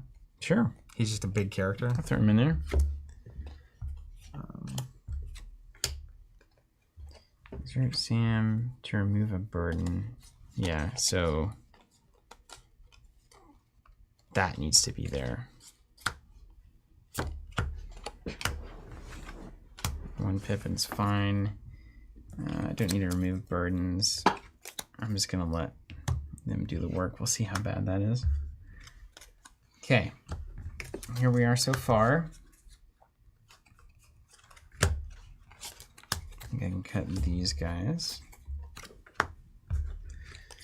Okay, let's see where we get to here. 1, 2, 3, 4, 5, 6, 7, 8, 9, 10, 11, 12, 13, 14, 15, 16, 17, 18, 19, 20, 21, 2, 3, 4, 5, 6, 7, 28, 29, 30. So that's 30 on essentially a mono Hobbit deck. So we could do that. Straight hobbits. Straight hobbits. We could also make some room for a couple of dagger strikes. Shadow condition removal seems kind of important. You think you're gonna be doing archery on the bad guys? No idea on that. Which we can come back and tweak that in a minute.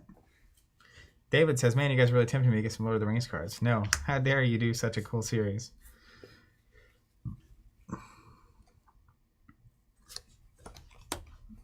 Great shield. I'm gonna cut any of the conditionally stuff. Yeah, that's exactly where I started. Doing a mortar minion, exert a. Yeah, it's fine. 1 wound, armor, coated mail. We get all of that? Yeah. Are these also cuts? Yeah. They're pretty hobbity though. Yeah. Okay, so I would like to get 3, 4, 5, 6. We might have 1 dagger strike just in case there's a hobbit sword and you see some stuff. So let's go 1, 2, 3, 4. Let's get this out of here. Definitely getting closer. We like armor, we like coat of mail. We'll do it. We'll just get cut 4 here. Just kind of start getting a little more in the 1-of territory.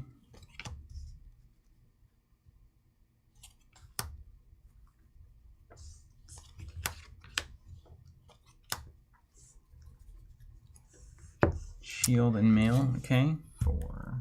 So I basically get 11 of these. Whew.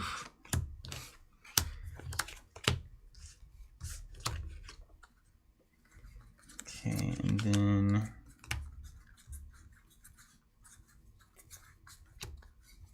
I need 2 Sams, I feel like. I could cut the extra Marys and not get the heal 1, but the heal 1 seems good because he's going to be doing that all the time. Exert a Hobbit to make him strength +3. That seems good. Let's go 1 here.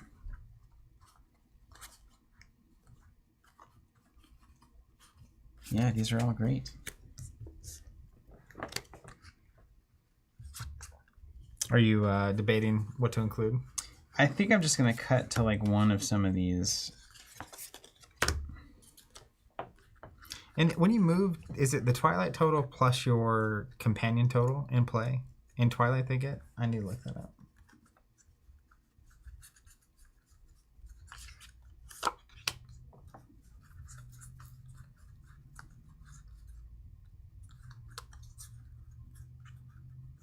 Sam. Pippin. We'll drop a Mary. Get a stout and sturdy. Maybe I don't need that. And 1 bounder. It's fine. Okay, let's see where that leaves us. 2, 3, 4, 5, 6, 7, 8, 9, 10, 11, 12, 13, 14, 15, 16, 17, 18, 19, 20, 1, 2, 3, 4, 5, 6, 7, 8, 9, 10. 30 cards. We did it. Nailed it. So you have your Hobbit side ready. Let me make some choices really quick, and then we'll go to Minion Town. Make some quick choices.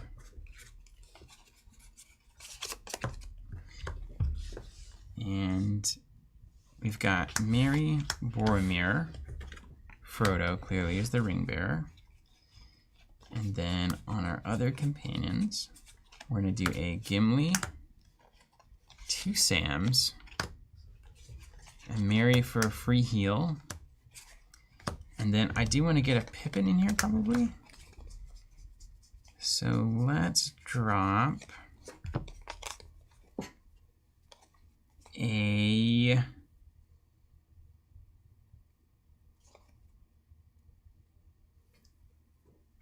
oof.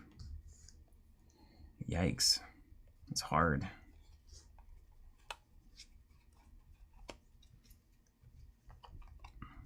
A party guest?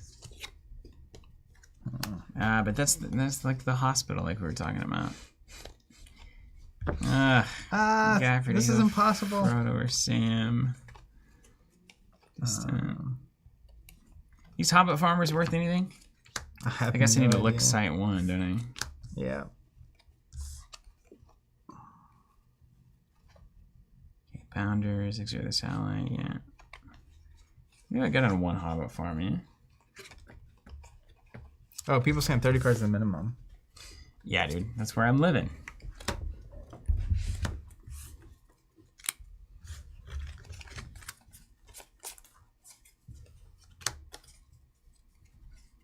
Pippin, Mary.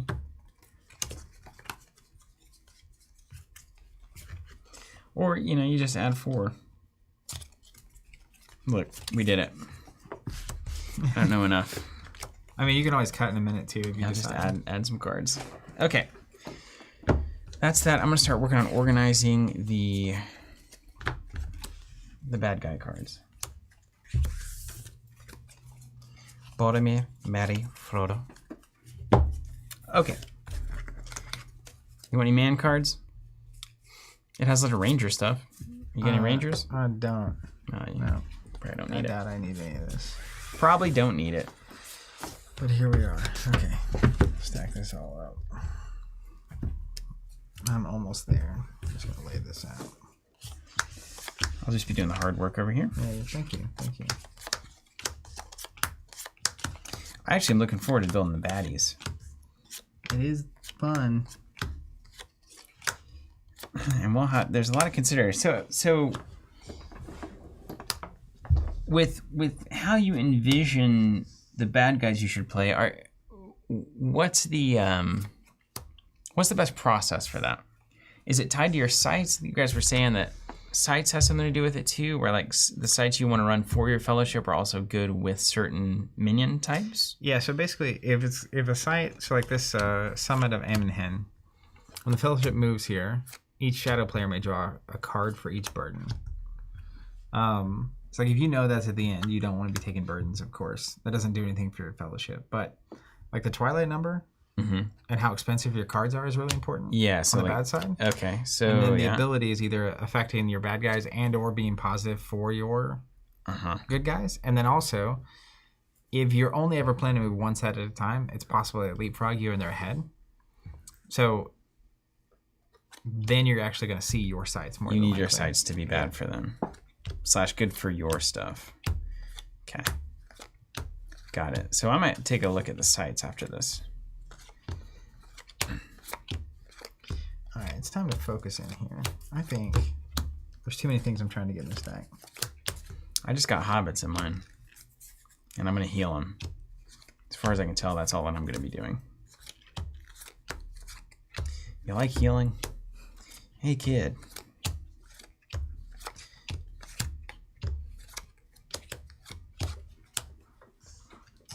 Kevin's here saying, for example, dwarves have a lot of bonuses while being underground, as do goblins, so they pair really well together. I can see that.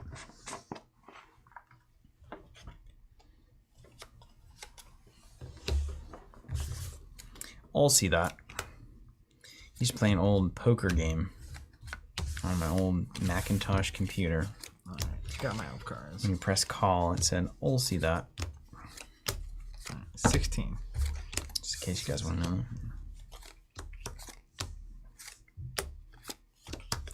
I gotta tell you, the Nazgul are the least exciting thing for me. Love it. It's good for everybody here. We're good. We're just good at not stepping on the toes there. We have different archetype Just too interests. big and obvious. I get it. Oh, the eternal awesome bad guy. Cool. And you like Superman too. not particularly.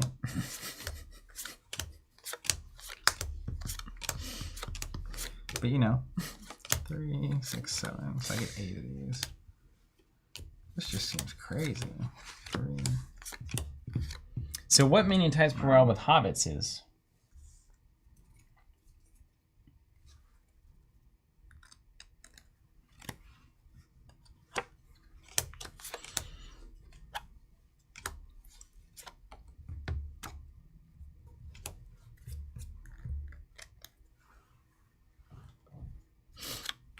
Yeah, Players Council, that's good. That's a very good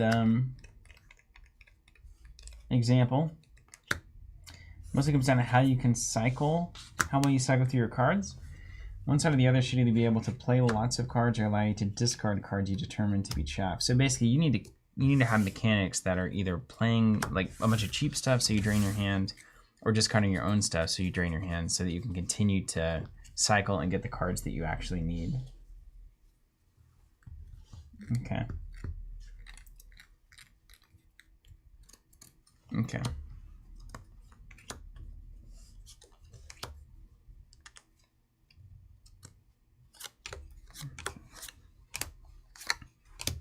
Do you have any double move cards in your deck?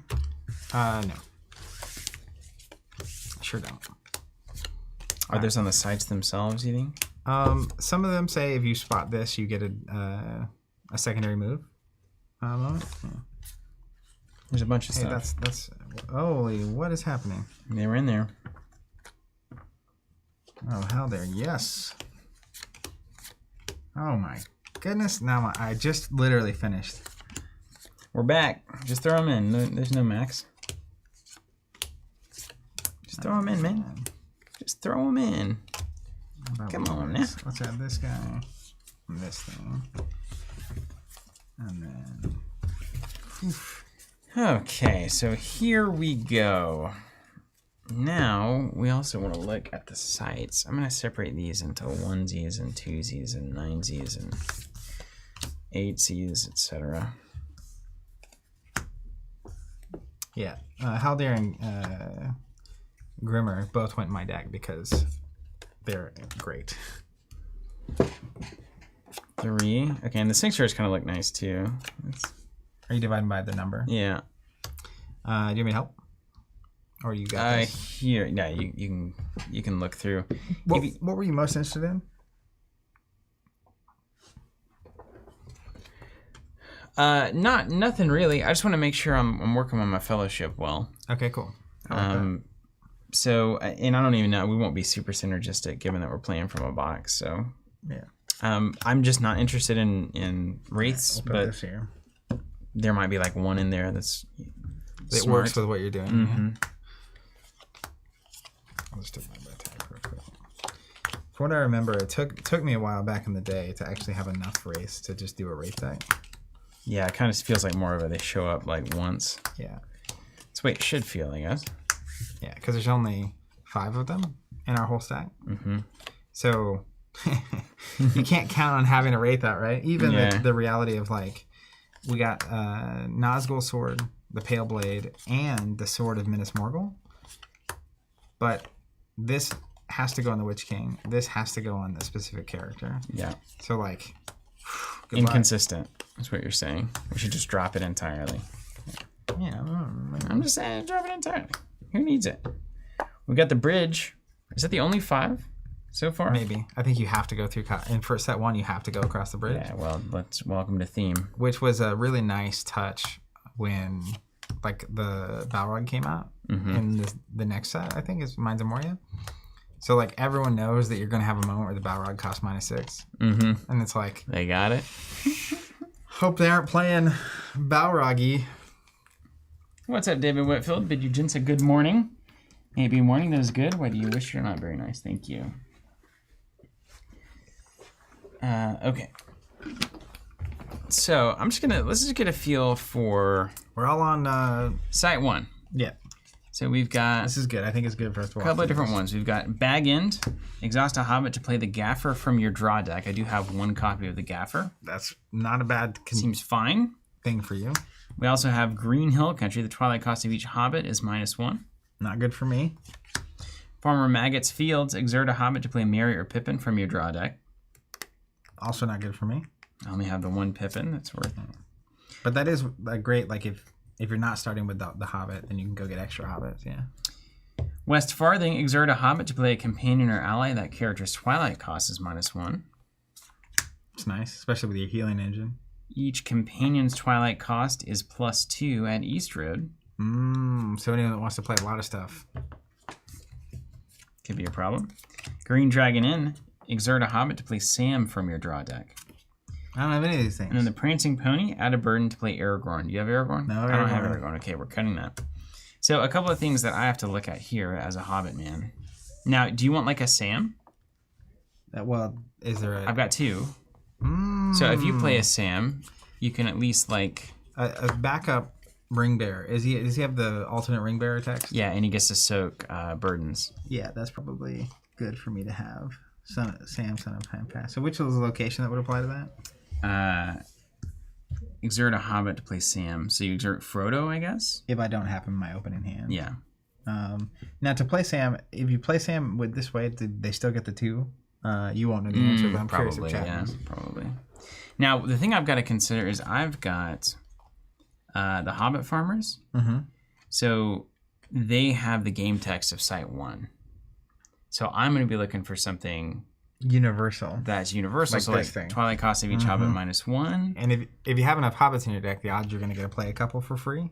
Really strong. Or East Road, each companion for you is +2. Also an interesting possibility there. Interestingly, that wouldn't be true. So each companion is Twilight cost +2. He would have that game text. But during my fellowship turn, your fellowship cards are not on. Oh, cool. Okay. Yeah, so you wouldn't want to do that. So let's just do Twilight cost of each Hobbit's -1. I think that's a great choice. Or West Farthing is not bad. To play anything like that, yeah. Exert a Hobbit to play something for -1.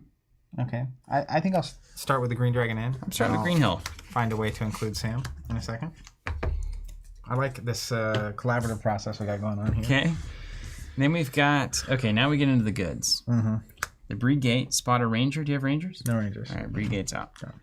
No, we didn't get Aragorn. Breland Forest. Stealth events may not be played. That's good against me. Okay, we'll Keep put it that in my your stack. Midgewater Marshes. We've seen this. Hobbit's got to exert to move there. Now, also good for you. Important to remember... Oh, wow, that's painful for you. Yeah. That on location 2, most of the good bad guys are going to be roaming. So even on location 2, it's really hard to play much. Okay. That's why the Bree Streets have -2 to the roaming penalty of Nazgul. That is particularly interesting. Eaton Moors. Exert a companion or minion to make that character's strength +2. Interesting. Generally good. Trollshaw Forest. Each time you play a possession or artifact, draw a card. Do you have a lot of possessions or artifacts? I do. Okay. I have a lot of interesting Site 2s. Let's see how many I have. Weathertop. Each Nazgul is fierce. And then, of course, we've got all of our Midgewater Marshes.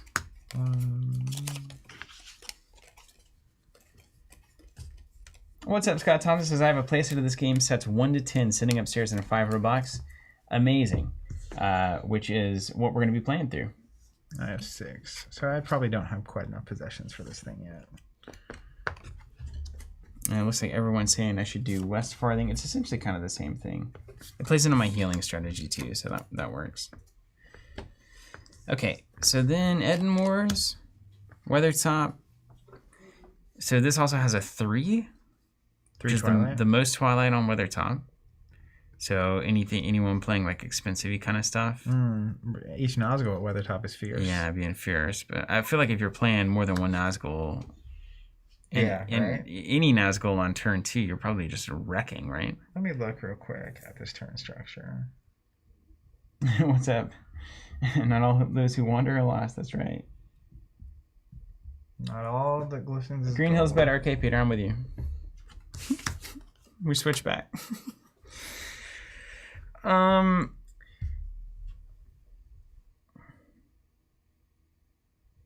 I think I'm just going to take a general kind of Etten Moors. I've got healing, exertion's cool. Not worried about it. I don't want Midgewater Marshes.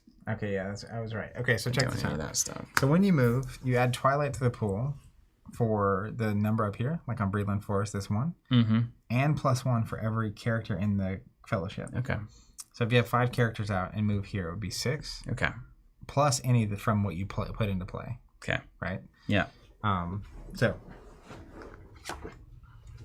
All right, choose your favorite. I'm gonna keep these 3 around. Keep the Nazgulis around. If I end up playing Nazgul, I don't have enough possessions. I have 5, but I don't think it's enough. Yeah. Technically, like if I were not just picking you apart, like a stealth events may not be played is unlikely to be played because I wouldn't know if you were playing stealth events. And I've only got like 5 in there. Yeah. Also, you cut it. But in the event, this one particularly, I wouldn't know you're playing hobbits. But everyone's playing hobbits, surely in cycle 1, right? You at least got Frodo. At least Frodo, but like, so I'm gonna Gotta exert Frodo to move in there. I'm gonna make this choice after I've done deck building. Okay. Like after I see my minion side. Number 3.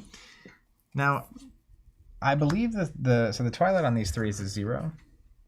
Do you want Midgewater? Do you have Midgewater over there? You can play the foil version. Sure. Let me see Sanctuary really quick.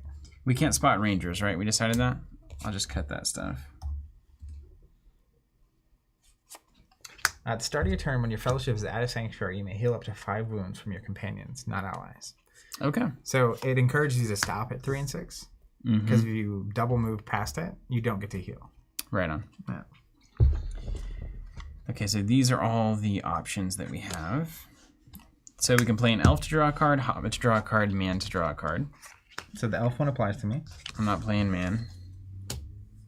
And the hobbit one applies to me. Frodo's bedroom. Then we got when the fellowship moves from courtyard or move to Twilight. That's good. That's good for both of us though, right? Isn't that weird? Yeah. So it's like, who cares? The Twilight cost of versus Nazgul played at forward is -5. Okay, well if I go that route, these are my options.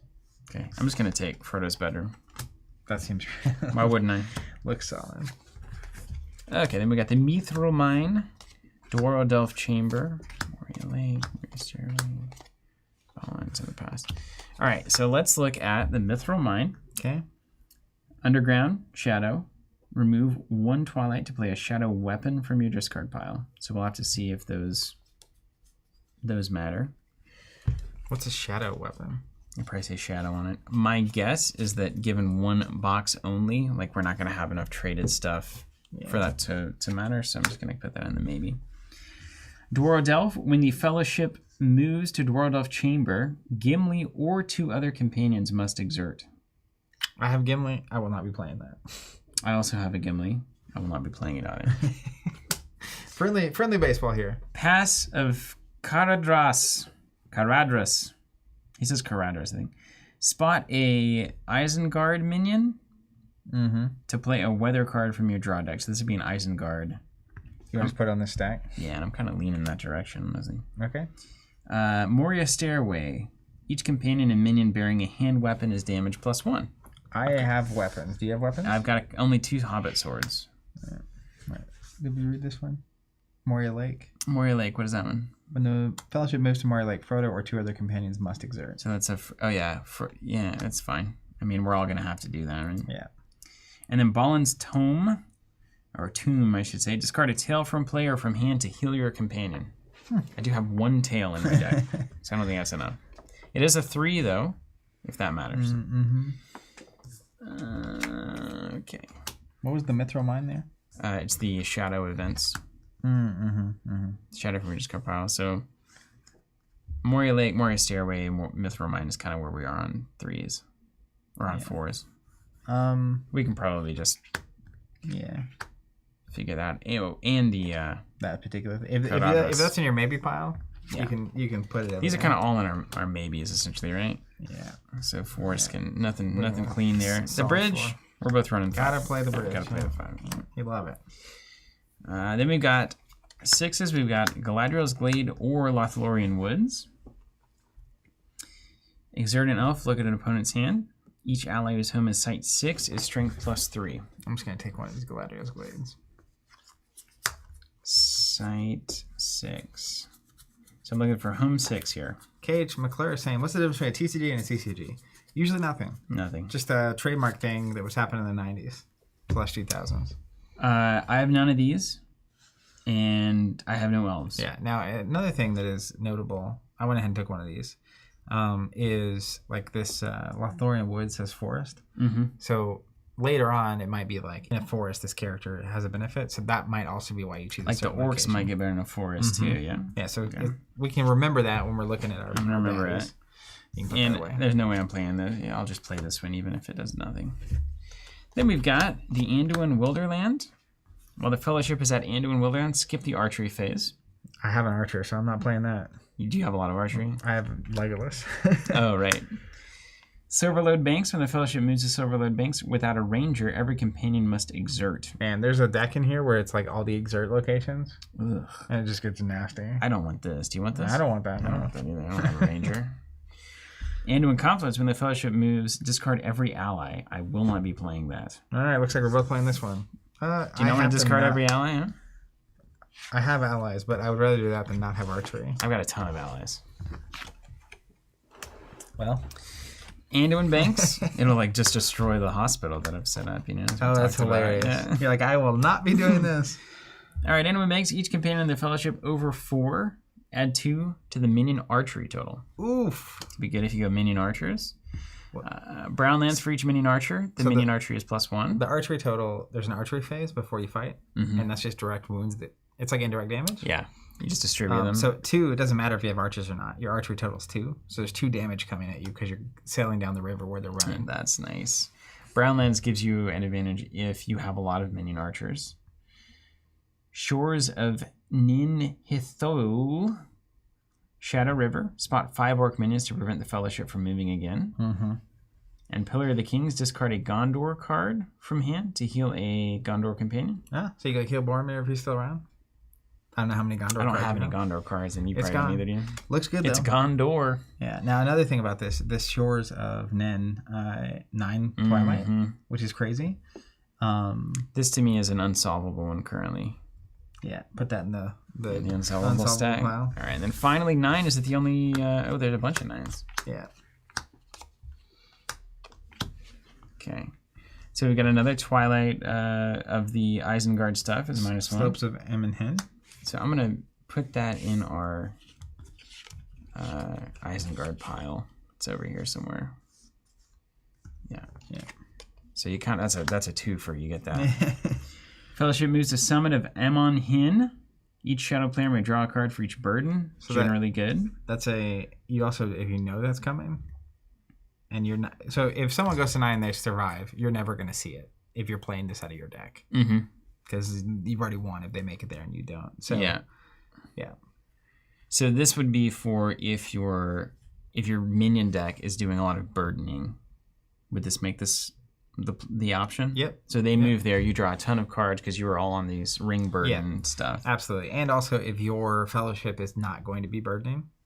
Yeah. It's like if you don't use any burdens, you get there and it doesn't do anything for your opponent. Okay.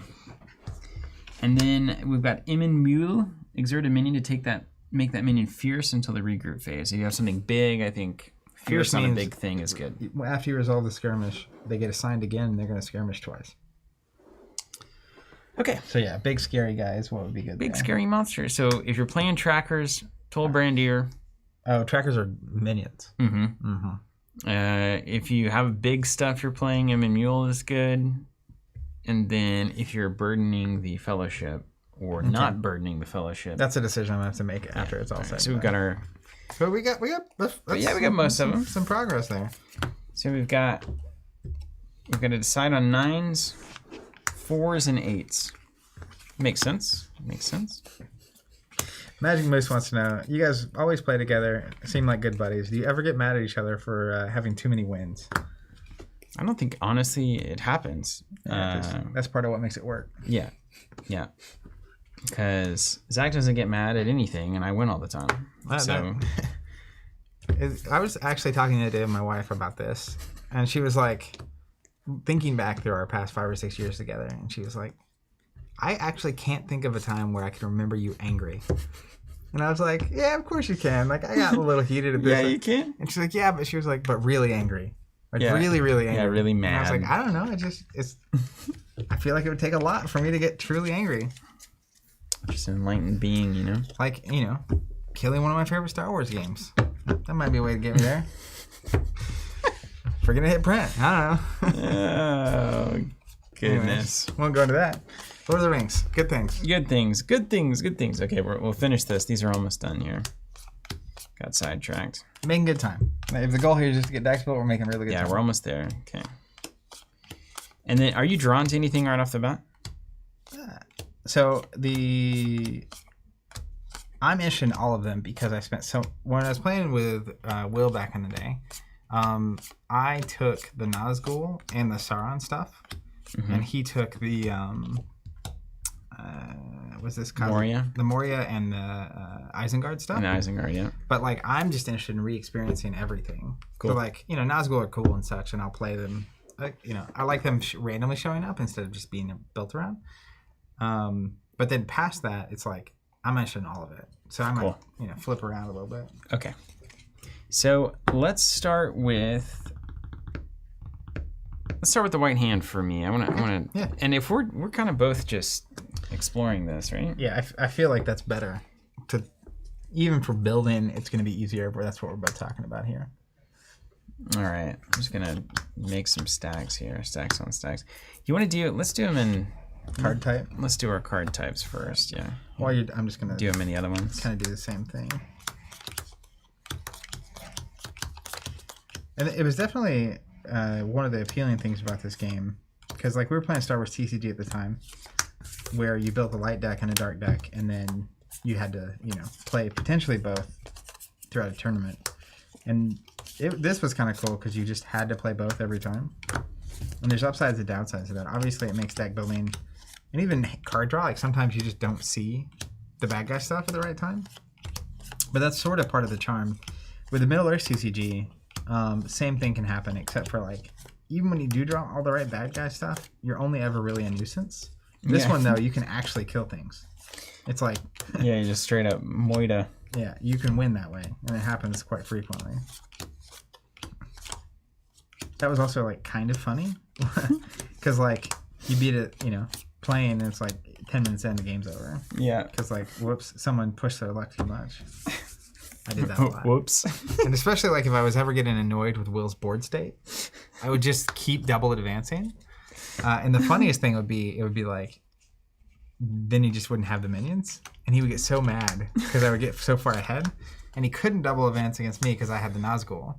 Oh, right. It's too much. You just never catch up. Yeah, it's just degenerate. I'm pretty sure if you advance again, you skip your fellowship phase, so you don't get to play more stuff. Mm-hmm. It is what it is for that movement. Just put the gas on.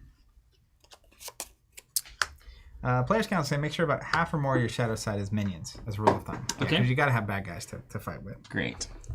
So I'm gonna start. Let's start by looking at. I've got these actually separated out into all the piles. Yeah. So probably start with just looking at the minions. Let's start with the minions. I'm almost done sorting these other piles.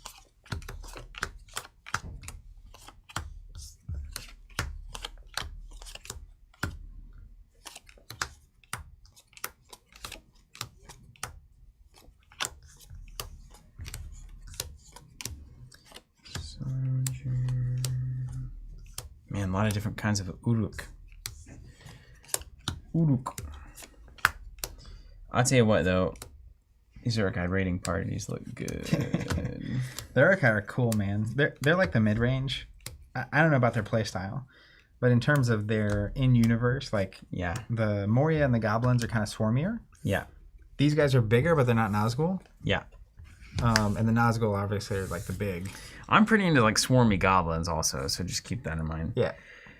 Okay, so we got the messenger. If you can spot a weather condition, gains +3. So if we look at the conditions available, let's see what kind of weather we've got. We've got Saruman's chill.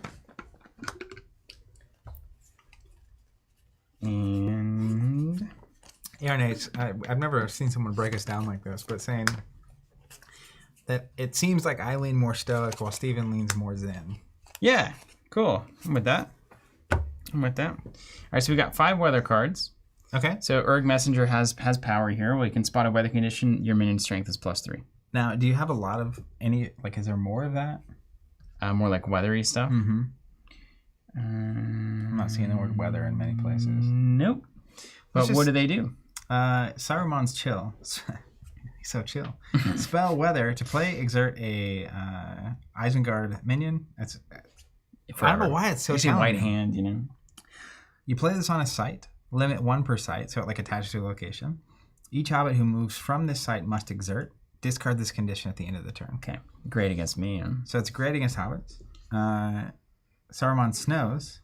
To play, exert a white hand minion. We're just going with it. Plays on the site. No player may play skirmish events or use skirmish special abilities at the site. That's really good. Most of my shenanigans are coming from that kind of stuff. Yeah. And then what's that one? This is Saruman's Frost. So exert, put it on there. Limit 1. Each hobbit is strength -2. So it makes sense. Good against me. So the Uruk-hai were created to hunt down the hobbits. In the movies, they're hunting the hobbits. So yeah. I'm assuming these are good anti-hobbit. This might be a good direction to go for you then. Yeah. Yeah. Okay, then we've got one of Uruk-hai swords worth noting. Each time bearer wins a skirmish, the free people's player discard the top card of the draw deck. So a little bit of mill there. Mm-hmm. And it looks like I see damage +1 on a lot of these guys. Tons of it. So they hit hard. They're probably more expensive. Yeah. 4/3, 4/3, a couple of 2s. Yep. Make the free people. Do you think, is it in our benefit to just have one type of minion deck? Like to have a mono Saruman or? For all these kind of cards, especially on the minions, like from what I remember, it was like 98% was one color. Okay. On the minion side particularly. The companions were more mixed. Yeah. But yeah. So that's probably what's going to happen. It's probably just comparing the minions and seeing what is striking our interest. I just want to play the goblins. Okay. To be honest with you. Well, let's break those out. I mean, it looks like all these Uruk-hai have damage +1, and then sometimes they have a skirmish ability that they pay Twilight to do something. So let's look at there's 2 different orcs groups, right? There's the Sauron and the Moria. Yeah, so we've got the goblins primarily in Moria, looks like. You've got cards like Goblin Marksman with archery. Mm-hmm. You've got these guys, which this is the kind of card that I love. Just a big, fat Goblin Patrol Troop, 13/3/4. Oof. Nothing else on for it. 6. Yep. You know, love that stuff. Goblin Backstabber gets damage +2 while with another Moria Orc. So, you know, Swarm. Guard Commander buffs another Goblin, essentially. Goblin Runner adds more money so that you can play more stuff. It makes a lot of sense. People saying that was splashed into a lot of decks. That would make sense, yeah, so you can get more bucks, yeah. DCAM, yeah, this game does use still shots from the movies. Goblin Scavenger. Yeah, man, I'm just going to put this together. I'm just going to choose 30 of these cards and run. Okay. Are you wanting to go with Isengard? You want to look at the rest? I'm just kind of reading through. Is tracker a keyword? What does it do? Tracker as a keyword. Good question. Now, there is just stuff that references trackers, so it might just be what do they call them? A non-conditional, or it doesn't actually inform gameplay. It's unloaded just keyword? Mm-hmm. Yeah. So I probably will go Uruk-hai because the Sauron orcs are heavily in the discard track, and as much as I enjoy nuking your hand, I feel like it'll be a more engaging first game if I'm not discarding your entire hand. Create some like funky game state. Yeah, totally fair. Just do some old-fashioned swords on swords. Just at least start separating these. I'm gonna look through the Nazgul, and I think I'm gonna kind of treat them as like a little, not the deck I'm building, but just a little splashy. Yeah. Like here's a great example. Fear. Maneuver, exert your Nazgul to discard an ally. It's like, well, I don't even know if I'm gonna have a Nazgul out. Yeah. So like that's not gonna get played. That's not in there. Yeah, no one's gonna play that. We don't have a cave troll, so that's not.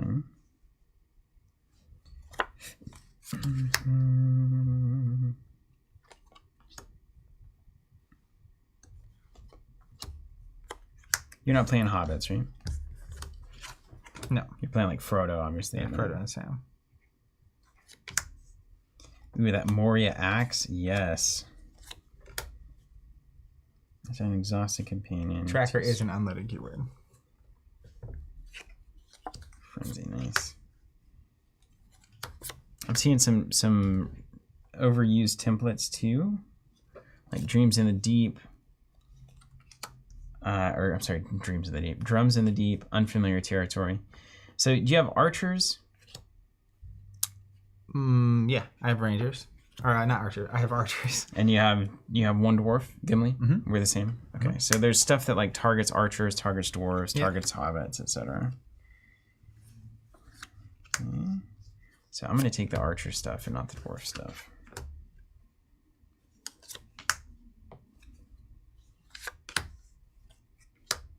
To make the real letters on the ring bearer to escape. Oof.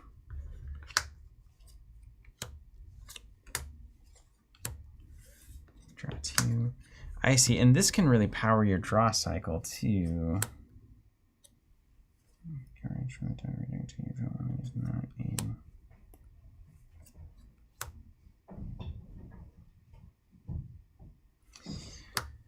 So if I have to spot a hobbit, I have to spot your hobbit if it's the fellowship phase. Yep. Okay. But Frodo's always going to be around, right? It says except the ring bearer. Okay, cool. Don't want that. Reach shadow card discarded in this way out of burden. Oh wow.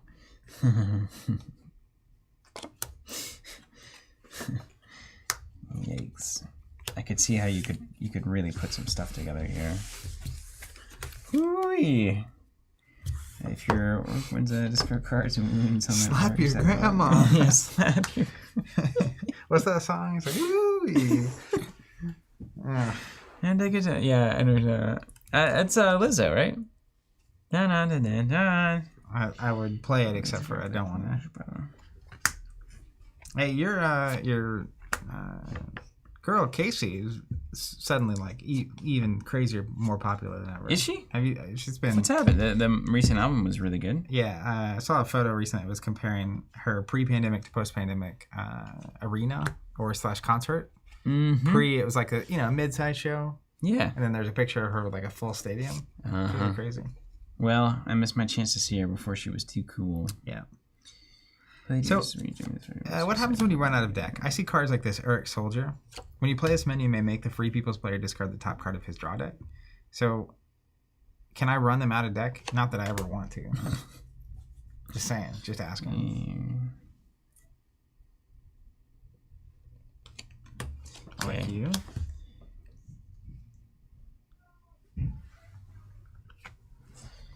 Coming. You. So this is only good with really high cost stuff. We don't need that. Look at the art on Eric Slayer. I don't have big. Yeah. I like that guy.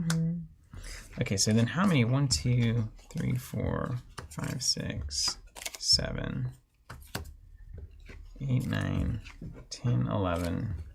12, 13, 14, 15, 16, 17, Patrick's saying you 18. get to shuffle your discard pile back in once. And then if it happens again, then you're out. But like, man, to mill them twice is crazy town. They're milling themselves too, right? Like you're trying to discard and draw. She kidnapped herself. That's right.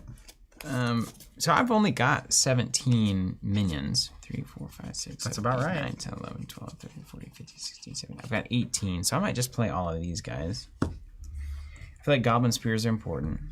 15, 20, 21. And then I'm going to get rid of conditional stuff.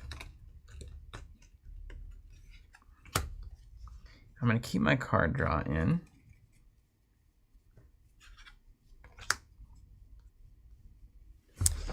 I think there's...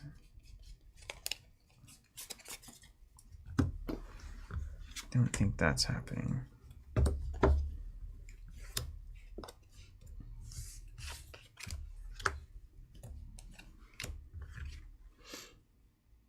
I like playing from discard. The Ring Bearer exerts. So this is just a really conditional, could be a end of the game situation. Like, Ring Bearer exerts or takes a wound.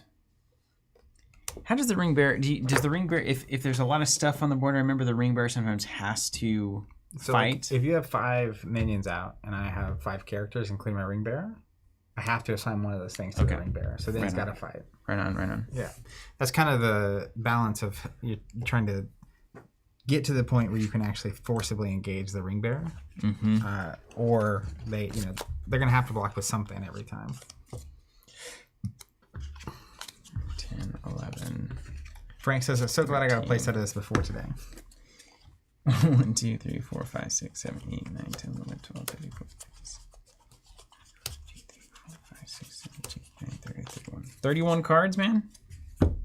I'm happy with it. You basically there? I did it, yeah. I'm almost there. I basically got rid of like hyper conditional stuff. Yeah. Like play attachment from your discard pile. When it's discarded, it's like I don't have any big dad weapons that are like making my show happen.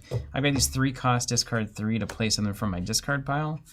I feel like that's a strategy of like have a bunch of expensive stuff in your discard and then push it out. Never going to be worth 3 for me to do that. Yeah. So just little stuff like that I was able to drop stuff that targets hobbits specifically. So yeah, one of the fun things, at least about the next stream, is that the first game will take us a little bit of time to work through it, but the games don't last all that long. Like even the first time we streamed, we learning the game from nothing, played like 4 or 5 games. Yeah, so it happens pretty quick, doesn't it? It'll go pretty quick.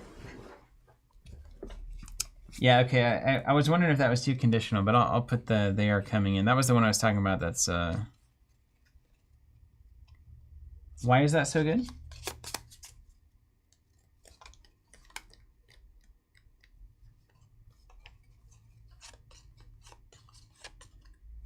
Is discarding cards from hand good? I think you draw a certain number or back up to a certain amount. Mm-hmm. Let me look. I'm not my normal card understanding is being challenged.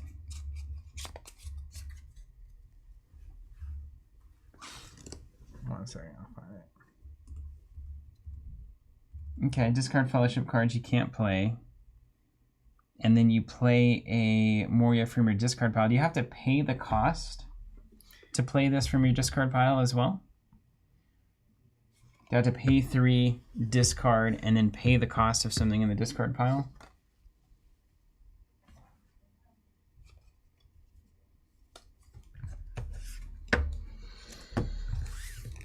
Oh, it's a condition. Oh, okay, I get it. So basically you pay 3 once, and then for the rest of the game you can discard to play a thing from your... Okay, I got you. I thought it was a one-time effect. I was like, I don't know. That's expensive.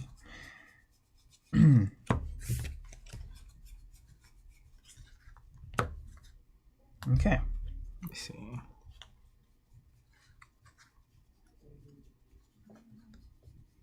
That is better.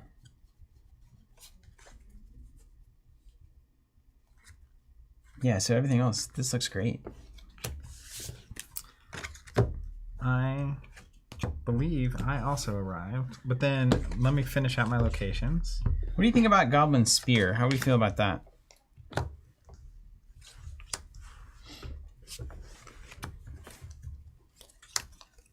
It seems... How many? You can take 10 burdens?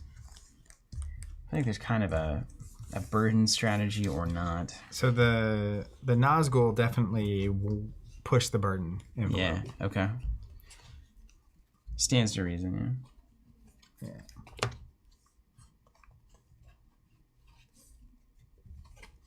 Let's go here.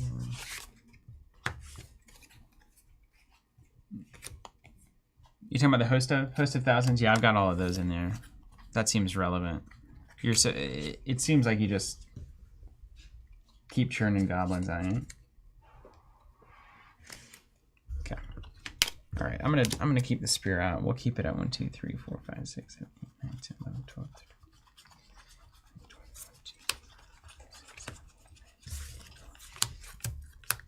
33 with 17, so that's about half, is minions. Let's go.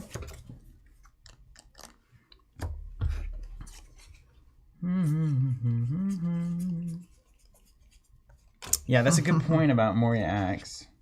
Mullet Man Gaming. Exert to make strength +2, but most of my stuff is like 1, so that's probably not awesome.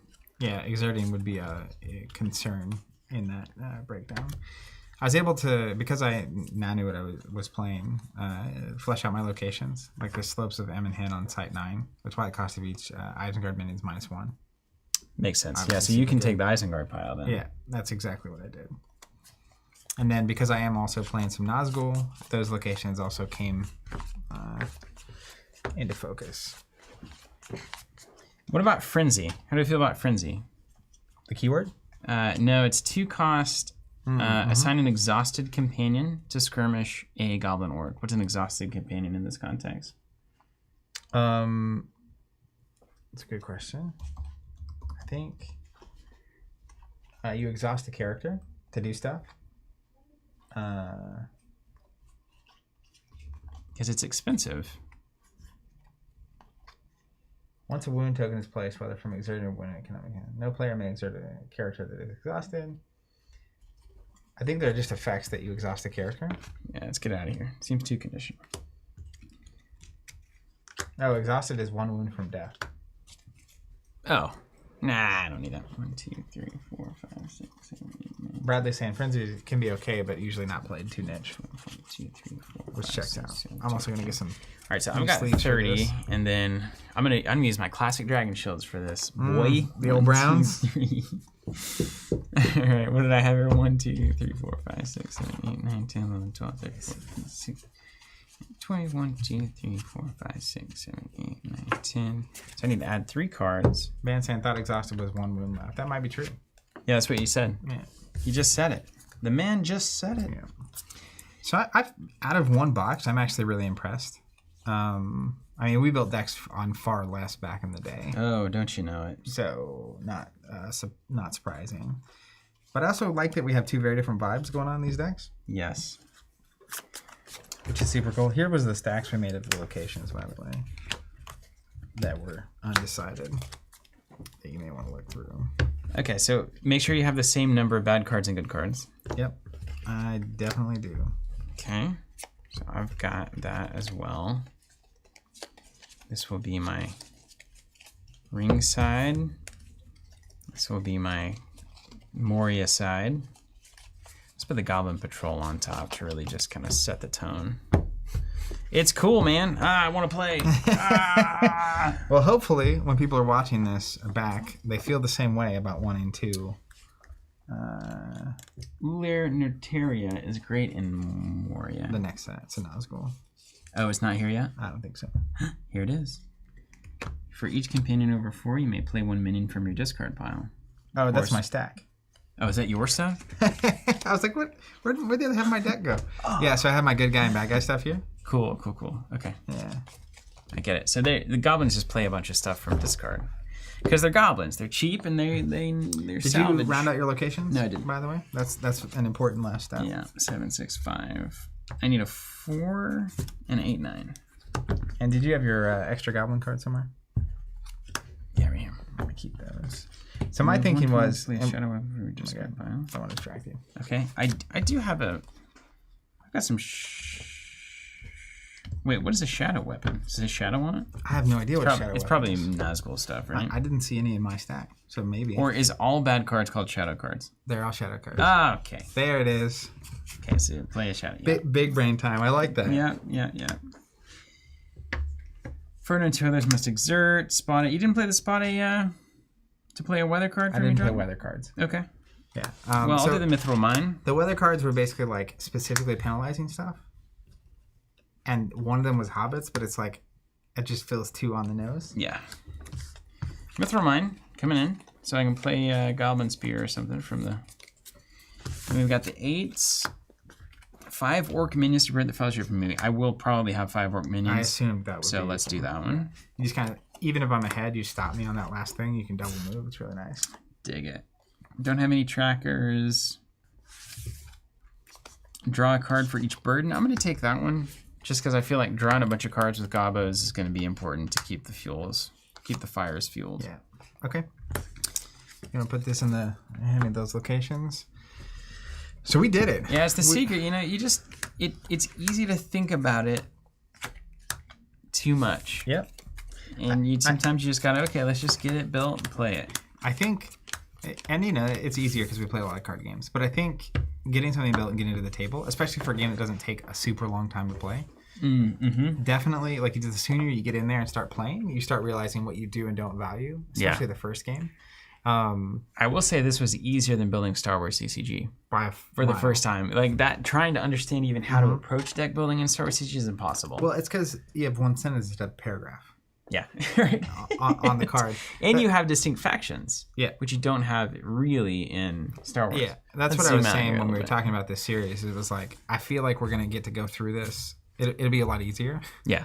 I love the Star Wars series, but I do think this will be a lot easier. So, this was a tighter game, too, in terms of just the flow of it. It wasn't nearly as sprawly. I mean, you have location, but it's linear instead of... I'll never forget. I remember, I have a very distinct memory of this, that... It was when we had gone, it was early when we had gone to Top Deck to play Star Wars TCG. You were still playing this at the time, right? Was it the same time period? It was, so Star Wars TCG came out similar time frame. I picked this up later, kind of casually, randomly, and then had it around. It was kind of in the middle. It was sandwiched inside of the Star Wars TCG experience. Yeah. So at some point I stopped playing this because we were just spending when we got real serious about Star Wars. Yeah. This kind of just fell by the wayside. Because it was early on, we went to Top Deck to play in an event. We're like 13, 14-ish. And then I bought some Star Wars CCG packs, and you were like, oh, they're playing like Lord of the Rings over there. I wonder if I could play. And I was like, yeah, I'll stay and like deck build and look at my Star Wars cards.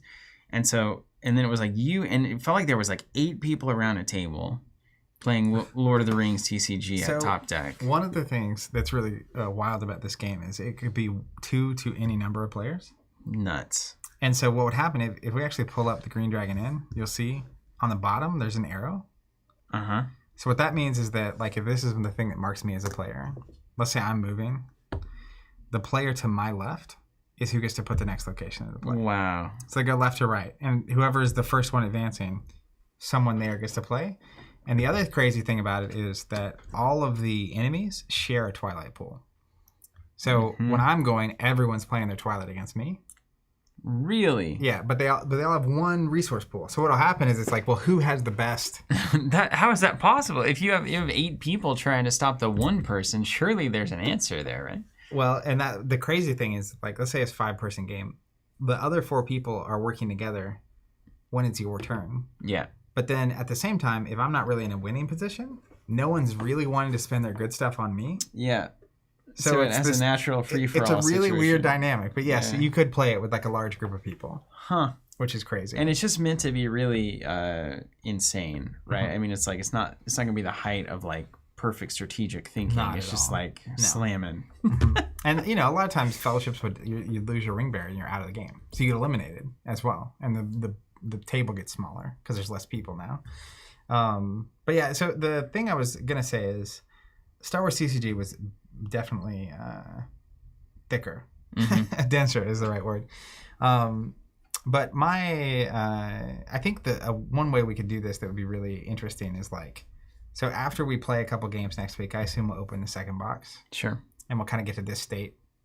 Maybe we have to save. The third stream. Maybe we have to save it again.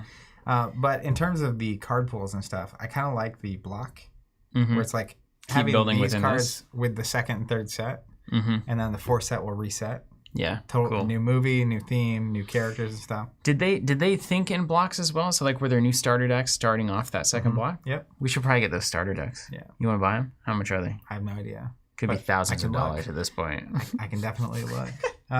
So, anyways, we're gonna take it as we go. We are planning to go through the first 10 sets, and if you're watching this back, hopefully you enjoyed it. Yeah. Take care, everybody. Hey, thanks for joining us, and man, just can't wait to play this. And I hope you'll join us for that. Well, we'll be here in the next few Thursdays, so hope to see you there. Take care. We'll see you next time.